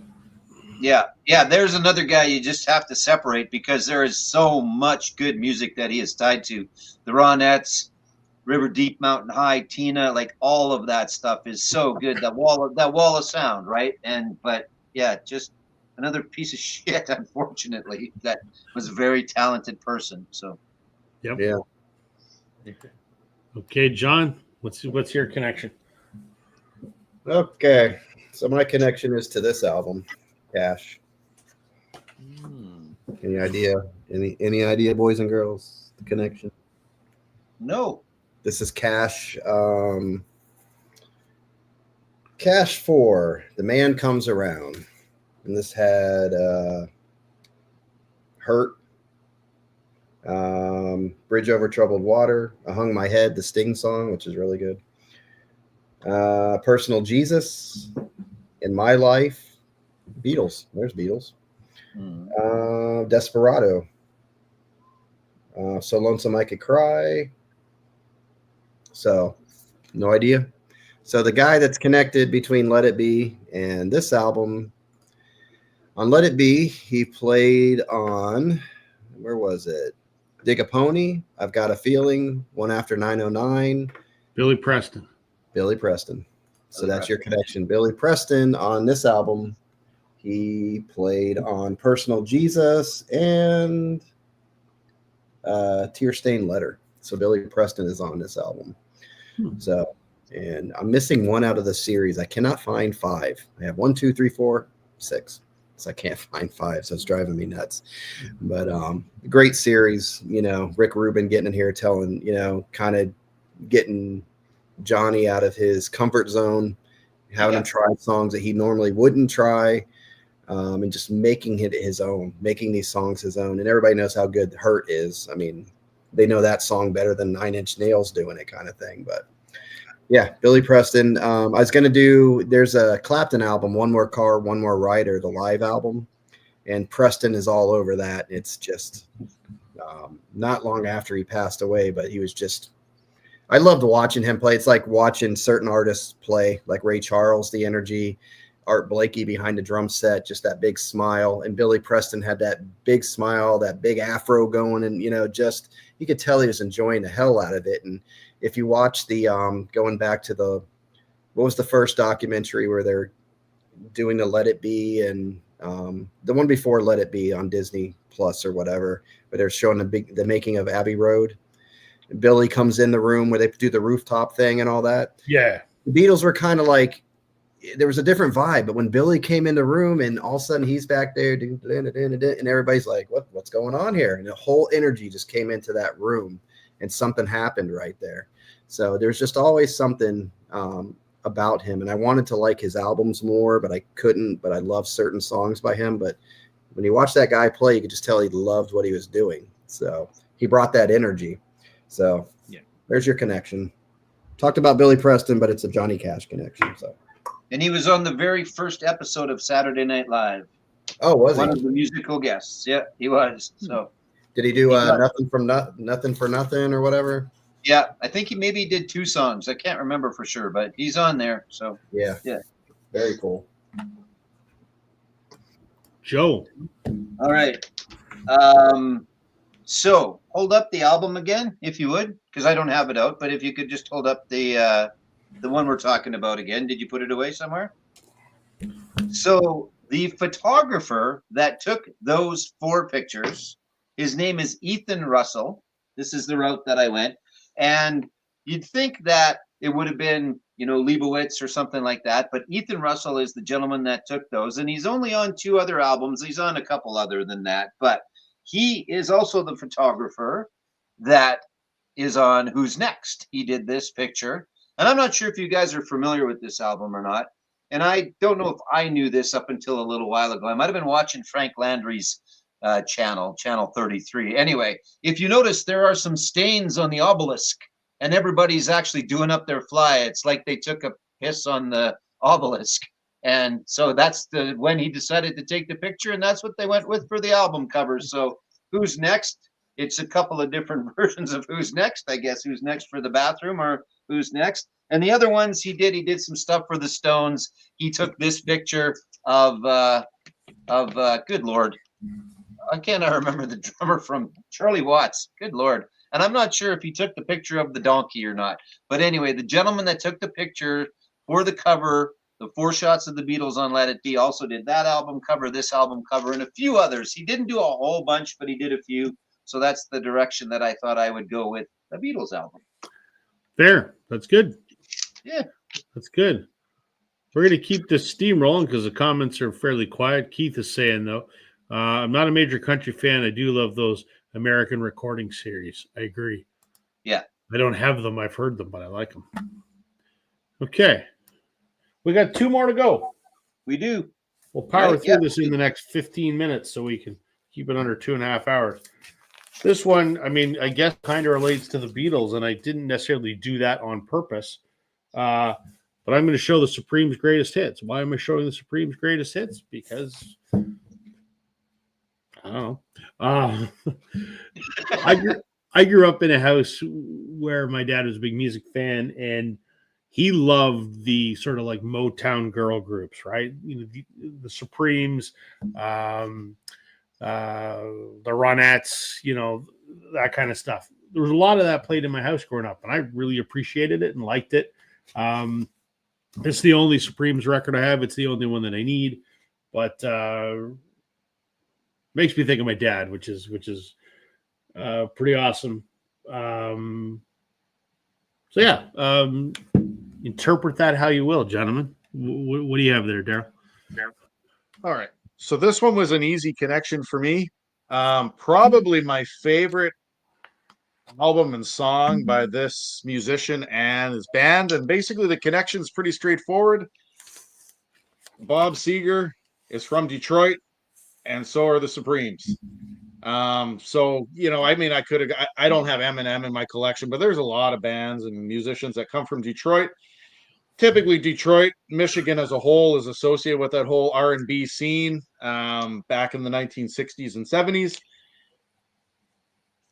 But Bob Seger, probably the biggest rock band from Detroit, I would think, at least in the 70s, no doubt about it. And Against the Wind, definitely my favorite album and my favorite song by Silver Bullet Band, Bob Seger. So one with them, just the common denominator there is the city itself, Detroit, Michigan. And I mean, once again, like anything else, I mean, we could look at a few other cities. There are no shortage of famous musicians from Detroit. That could be a topic one night. We could pick musical cities. We could. Definitely. I'm disappointed though, Daryl. When you're talking about great musicians from Detroit, I was really expecting to see some Kid Rock. So Yeah, I was going to say, Rock, waiting on Kid Rock. very disappointed. Lordy. Madonna, although she's not really from Detroit, specific Michigan. But anyway, John, go ahead. Okay. All right. Yeah, I was kind of playing around with that. I was like trying to, because you had the best of the Supremes. I'm like, okay, what are we doing here? And so you could have gone the easy route and pulled up a Phil Collins album and showed, that whole thing. But I was like, okay, so you had Motown, which the Supremes were on, and then they had the Tamala label. And on the Tamala label, you had Stevie Wonder. So I did a recent video of this. I think this was my second favorite album during that classic period of Stevie Wonder, 6 albums, music of my mind. And he went to the Tamala label. I didn't realize, I thought for some reason they had created that for him, but I guess Tamala was actually before Motown, and it kind of went into Motown. And then he got on there to kind of separate himself from Motown, because there was a whole thing with kind of a bad contract deal. They had set up a trust for him, and his mom thought they were, he had this money coming when he was like turned 20 or something like that. Realizing, was it Barry Gordy, right? That's the head guy there. Was, using that money for certain things, that they couldn't explain. So Stevie didn't get upset. This really shows you his character at his age, that maturity of going, all right, you kind of screwed me, but here's what we're going to do. You're going to sign me for a contract that's going to get me all that money back plus some. I think it's like a $20 million contract or something. And I get rights to my music. I get to keep the production. I get to do everything. And Barry Gordy's like, he saw what was happening with Stevie. He was climbing up the hill. He was separating himself from Motown. He was kind of going, all right, I'm in a whole different field. And he's like, I can't let this kid go. So what am I going to do? So he stayed with Motown, signed that contract, keeps all his rights, and starts putting out these albums, boom, boom, boom, boom.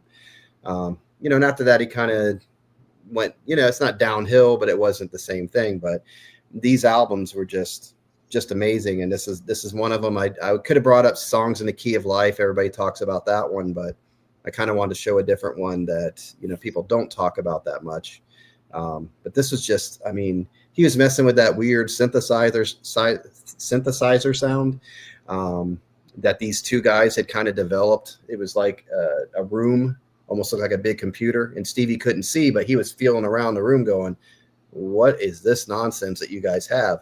And it wasn't, the synthesizers weren't set up for like piano to play different keys. It was like 1 or 2 notes that you played with, and they did these different sounds.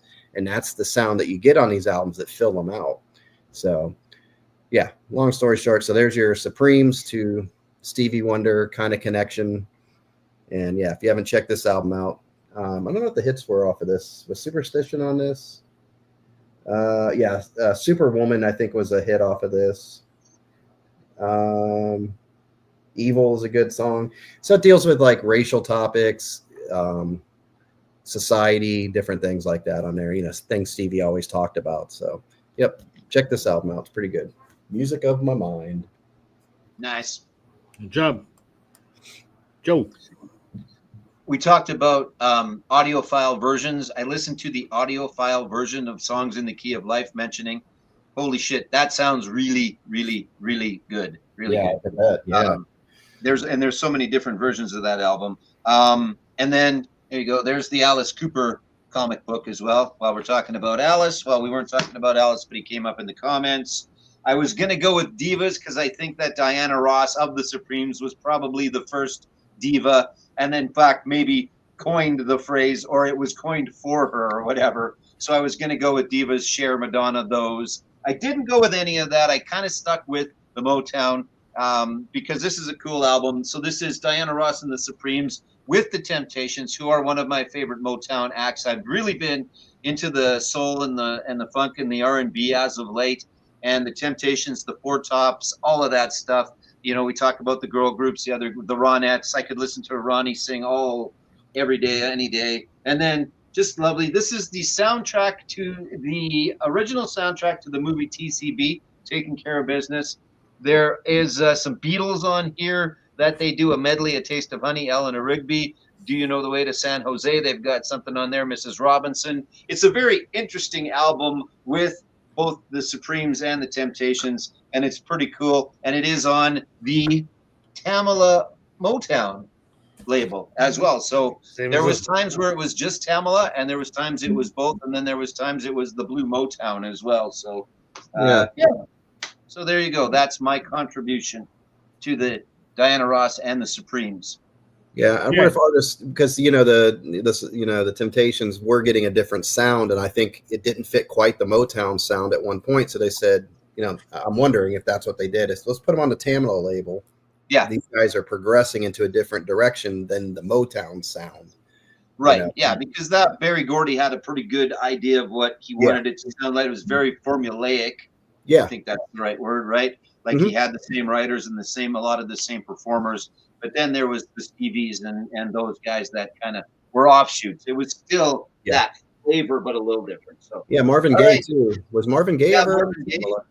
Yeah, he was. I've actually got him and Tammy Terrell on a Tamla that is unbelievably good album. It's from 1968. When I found it in a collection, it had never been opened. I opened it and I listened to it. It was crazy because it's just in perfect condition, which doesn't always happen in the collections. So all right, let's talk about the next one. Okay, last one, everybody. Save the best for last, right? We're gonna go with the Boss. Yep. And some people go, "Why aren't you showing Nebraska? Because that's the one you talk about all the time." That's why. Right, I talk about it all the time. I love Bruce, and I've talked many times about how I discovered Bruce this year, and the whole first half of his career, which I'm familiar with, is spectacular. So we're going to go with 1987's "Tunnel of Love." Why "Tunnel of Love"? I don't know, because it doesn't get talked about very much. Yeah, you see Nebraska all the time. You see Born in the USA all the time. You see Asbury Park all the time. Born to Run is friggin' monster. I really like this. Yeah, it's kind of an 80s sound a little bit, but it's still Bruce. And there's some great songs in here. Excuse me. Tougher Than the Rest. I mean, I absolutely love that song. That's a good song. It's great. When him and Patty do that live nowadays, that's just amazing.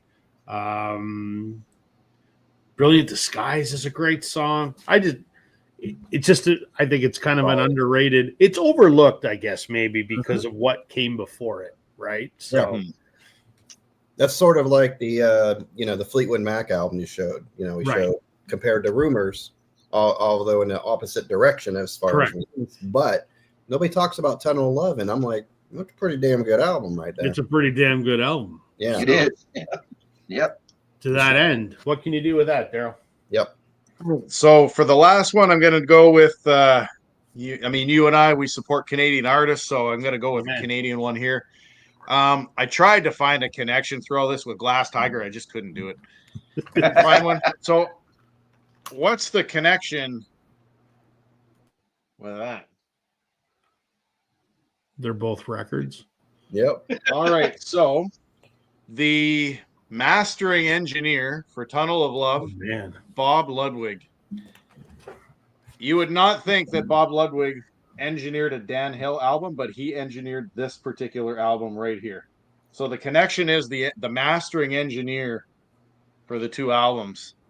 And Bob Ludwig, I mean, we're all familiar with him, but I mean, I didn't realize legitimately, like I knew he was associated with a few specific bands, but I had no idea that he mastered Jimi Hendrix, Rush, Motley Crue. I knew he was involved with Tool. I was going to show a Tool album, but I don't have the one that's mastered by him. U2, Sting, The Police, and Madonna. I mean, if I was associated with even one of those names, I'd be set for life. But I mean, the guy has mastered the most brilliant albums of all time, and then all of a sudden you got this Canadian Dan Hill invited to the party somehow. I don't know how, but hey, he's in the record books as having an album mastered by Bob Ludwig, and that's my connection to Tunnel of Love. It's obscure, but a Canadian Bruce Springsteen connection. There you go. You're gonna kick yourself because you could have shown Glass Tiger for Bryan Adams. I I You definitely should've. could have, yeah. That one song, yeah. You should have. Yeah. Okay, John, bring us home. All right, I'm going to do a Canadian connection also. Mine's a little cooler than yours. I'm sorry, but it is. It's just cooler. Anybody recognize that ass right there? Right there? No. Should No. we? It's his ass right there. No, I recognize the front. Yeah. So Neil Young, After the Gold Rush, which is probably my second favorite. Teeters back and forth between this and Harvest for me. There's a connection here. Anybody know the connection between Springsteen and this one? Nils Lofgren. Nils Lofgren played on Tunnel of Love, and he's also here. And he's been kind of in and out of Neil Young's. Even recently, he played with Neil Young, I think, on that Record Store Day release, the F&Up Up album. I think he played on that. So he's kind of back and forth on Neil's stuff. But just, I mean, this is one of those albums. They did a reissue on this, and I thought they didn't really do much with it. They changed the cover. It was kind of like foil looking, but they didn't do much with it, and they put a big price tag on it. I'm like, I'll just stick with my old copy here. We're good. But just, I mean, the songs on here, it's kind of like Harvest 2, or it's a great period of Neil Young stuff. But you have After the Gold Rush, the imagery of the lyrics and that, and, talk about like great lyricists. I think Neil's right there with Dylan and Springsteen and those guys, as far as kind of painting a picture in your head. And the music's almost secondary sometimes to me, because I'm big on lyrics. And if you can catch me with a lyric and put that music around it, it just makes magic kind of thing. But yeah, After the Gold Rush, Tell Me Why, what a great beginning of that. Oh Lonesome Me, Crippled Creek Ferry. I can't talk tonight. Just a solid album from beginning to end. So if you like Harvest and you haven't checked this one out, definitely got to check that out. So it's got a cool gatefold. Just Neil just chilling out. I mean, doesn't get cooler than that. That's rock and roll right there. So, There you go. Exactly. rock and roll with acoustic guitar right there. So, all right. So there's my connection to Bruce, old Neil Young. Okay, Joe, this is right in your wheelhouse. So what do you It got? is a little. There was a couple of ways I was going to go. One was going to be the album cover. That's a Cadillac Coupe de Ville. I tried to find. You'd think there'd be Cadillacs on a ton of albums. There's not. There's lots of cars on albums. There's not a lot of Cadillacs, but that is a Cadillac Coupe de Ville that's on the album. There's some outtakes, and I think it is Annie Leibovitz that took the pictures. There's one where it's him and a girl in the front of the Cadillac, so you can tell that it's a Coupe de Ville. I didn't go with that. I was going to go with where the album was recorded, which was the Hit Factory in New York, because Paul Simon did Graceland in 1987. There were some killer albums out of 1987 produced at that records, at that shop. But I went with a couple of things. First off was Nils Lofgren is in Crazy Horse. Not all the time. This was the only one that I could actually see him listed. He sings a little bit, he plays guitar, but this is Crazy Horse. This came out after the first Neil, where he's kind of leaning up against the tree. Neil, this is, or whatever. That Everybody first knows Neil This Is album. Nowhere. Yeah, everybody knows this is, yeah. So this came out after that. I don't know if Neil's on here and not credited, but Nils is on here. But then I couldn't really find him on a lot of other Neil Young and Crazy Horses. And then just because I have to get this band in every time, there is also a song called Tunnel of Love by Gene Simmons on his solo album. And then there is also a fantastic song called Tunnel of Love by one of my other all-time favorites, Dire Straits. Probably my favorite Dire Straits album, although that changes from album to album depending on which Dire Straits album I'm listening to. That is currently, because that's the one that I listened to today. But there's a Tunnel of Love on there as well. So, and then there's lots of other ways. Max wasn't in a lot of different bands. I thought Max might have played drums on a lot of different stuff. He's on a few things, but not a whole bunch. Patty's probably only ever been with Bruce. Little Steven, I've got a couple of Little Steven albums of his own stuff as well. But yeah, and that really wasn't an E Street Band album. They're on it. Lots of them are on it, but it's not Bruce Springsteen and the E Street Band. Right. they weren't officially back to calling themselves that until The Rising, I believe. So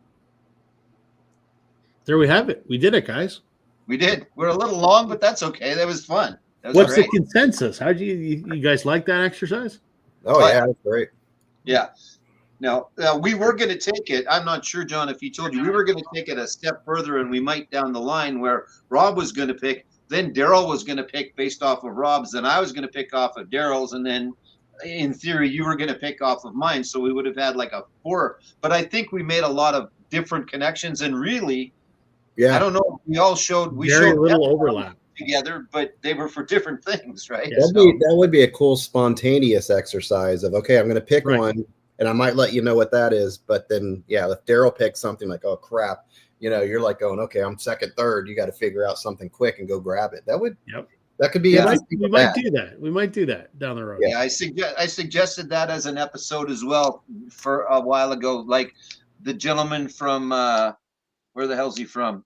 He did the vinyl tag last year, and every song, every album, he went and picked as he did it and filmed it. I can't remember. Yeah, Dylan did it one time where he did a connection to a connection up to like 20 albums. I did a video based off of his, and then I think Robert Fitton also did something like that.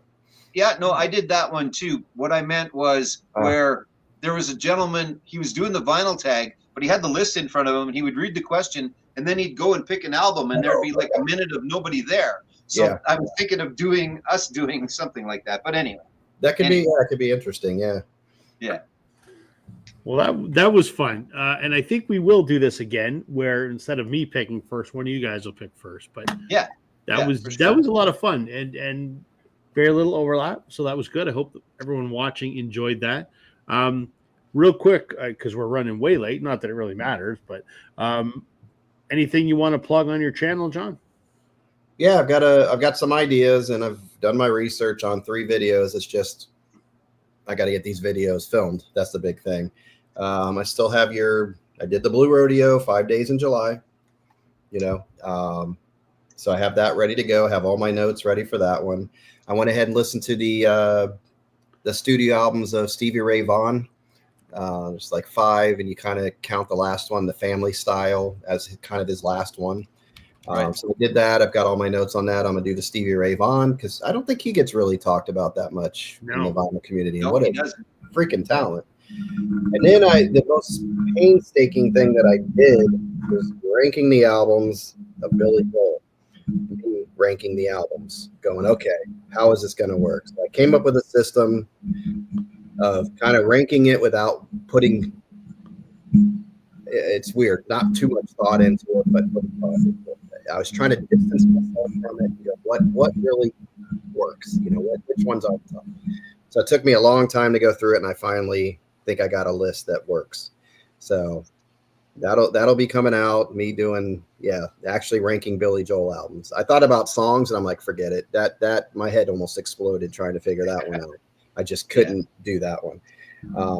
So those are my big 3 coming up. I've got my notes ready. So like it's better getting the GoPro out, hitting the trail, and talking to you guys. Fun. Good stuff. Daryl, your contest. Everyone should watch the contest draw video, right? Yep. Yeah, the contest draw video. I did it with my son, who is also going to dive in the snow with me. So there you go. He's like I said, he's more eager to do it than I am. But I mean, hey, I set myself up for this, so what was it? Well, whatever. Sure. Yeah, I mean, I just got back from out of town the other day. So next week you don't have a show. The following week I will be with you. The following week after that I will not, because I'll be in Spain. So lucky bugger. We'll go from there. But I mean, I'd like to try to get a few videos out before I go. I'd mentioned before that I'd like to try that difficult tag that Brian did. That's but fine. I have to change like 9 questions or 8 questions, which I might just do just for fun. Go for it. Somehow connect the question to something else I'm going to do. Like I don't have any like flexi discs or anything like that in my collection. Like the CD is actually that long box thing. What my dad had been collecting CDs for a long time before he passed away. I've never seen one. I didn't even know they existed until Oh he yeah, showed yeah. that. I got a Yep. couple. So I I'd like to try to do that tag, but just put a different spin on it. And I had mentioned before that I wanted to do like Canadian musicians that you may not have heard of. So I'd like to try to get that out. So That's pretty much everybody if you're outside of Canada. Yeah. these ones are like blind buys that I found at a thrift shop where my daughter lives. And then I listened to them and I'm like, I'm not really into this kind of twangy country stuff, but this is kind of funny because they're literally like local to where my daughter is. So I don't know. Throw that in. And one of them's on a snow can label. Ooh, Nice. Yeah. how about that? There you go. So, Right So on. we're not talking Paul Brandt. We're talking like Brent Paul, or is that something along those like lines? that? Yeah. All right. Good. That's the plan. I've got nothing big going on. I mean, it's weird how it is up here. I've got 3 shortened weeks at school because we had a PD week, then of course the long weekend. So we got 4 days this week, and then I got another PD day next week. So 4, 4, and 4. Kind of weird. Nice. Joe, what's kicking at the store or on your channel or both? Nothing on my channel this week, but I'm gonna try and do something on there. I don't know which one.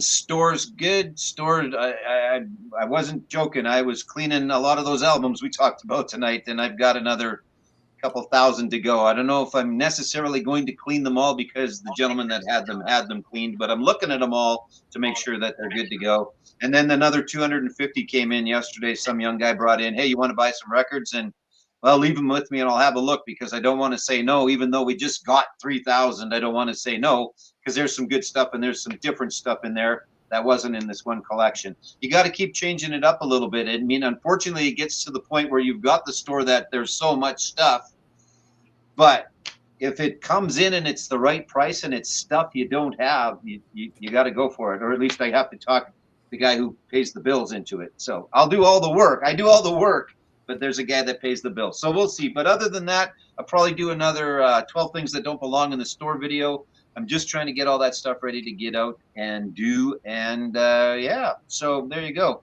And like I said, I found a bunch of cool stuff. So that's to come. Maybe I'll do a video on my little rock and roll comics or something like that. Other things besides vinyl. I don't know. Would anybody watch a video of other things besides vinyl? Sure, why not? On what is supposed to be a vinyl channel? I guess Sure. maybe. It's music related, yeah. Yeah, Yeah, why not? exactly. Stuff like I have no idea where the friggin' bumper sticker that says Billy Joel Freak came from. I just Googled it. There's nothing out there with that freaking thing. So that's There awesome. isn't, and it is like it's that like bright fluorescent. It probably doesn't come through, but it's that bright fluorescent.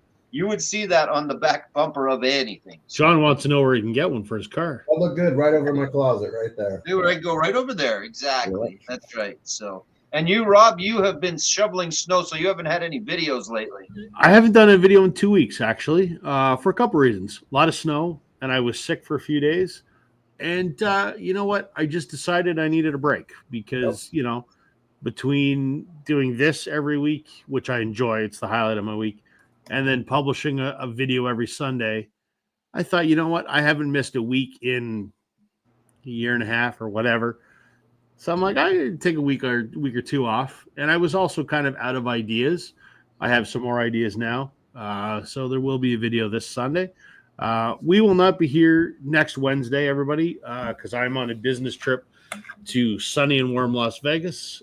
I don't want to go because I hate business trips, but I do want to go because it's sunny and warm and there's not 4 feet of snow like there is here in Southern Ontario. So, positive and negative. So we won't be here next week, but we will be back the following week with something interesting to talk about. So There's a great little shop. If you get a chance, there's a great little shop. It's by where the Sahara used to be. If you get off at that stop and go just a little bit down, it's like this little dingy yellow building, but the guy is super cool. He's not a record snob and a really nice selection. So one to check for sure. There's a good one down on Fremont-ish as well, but it's a little way overpriced. If there's time, but the work trips for me, because I'm going for a trade show, it's convention center, customer dinner, sleep, and do it all over again. And it's an absolute grind. So unfortunately, I won't even get to see anything of Las Vegas. I mean, I'll drive by the Sphere every morning because it's on the way to the convention center, but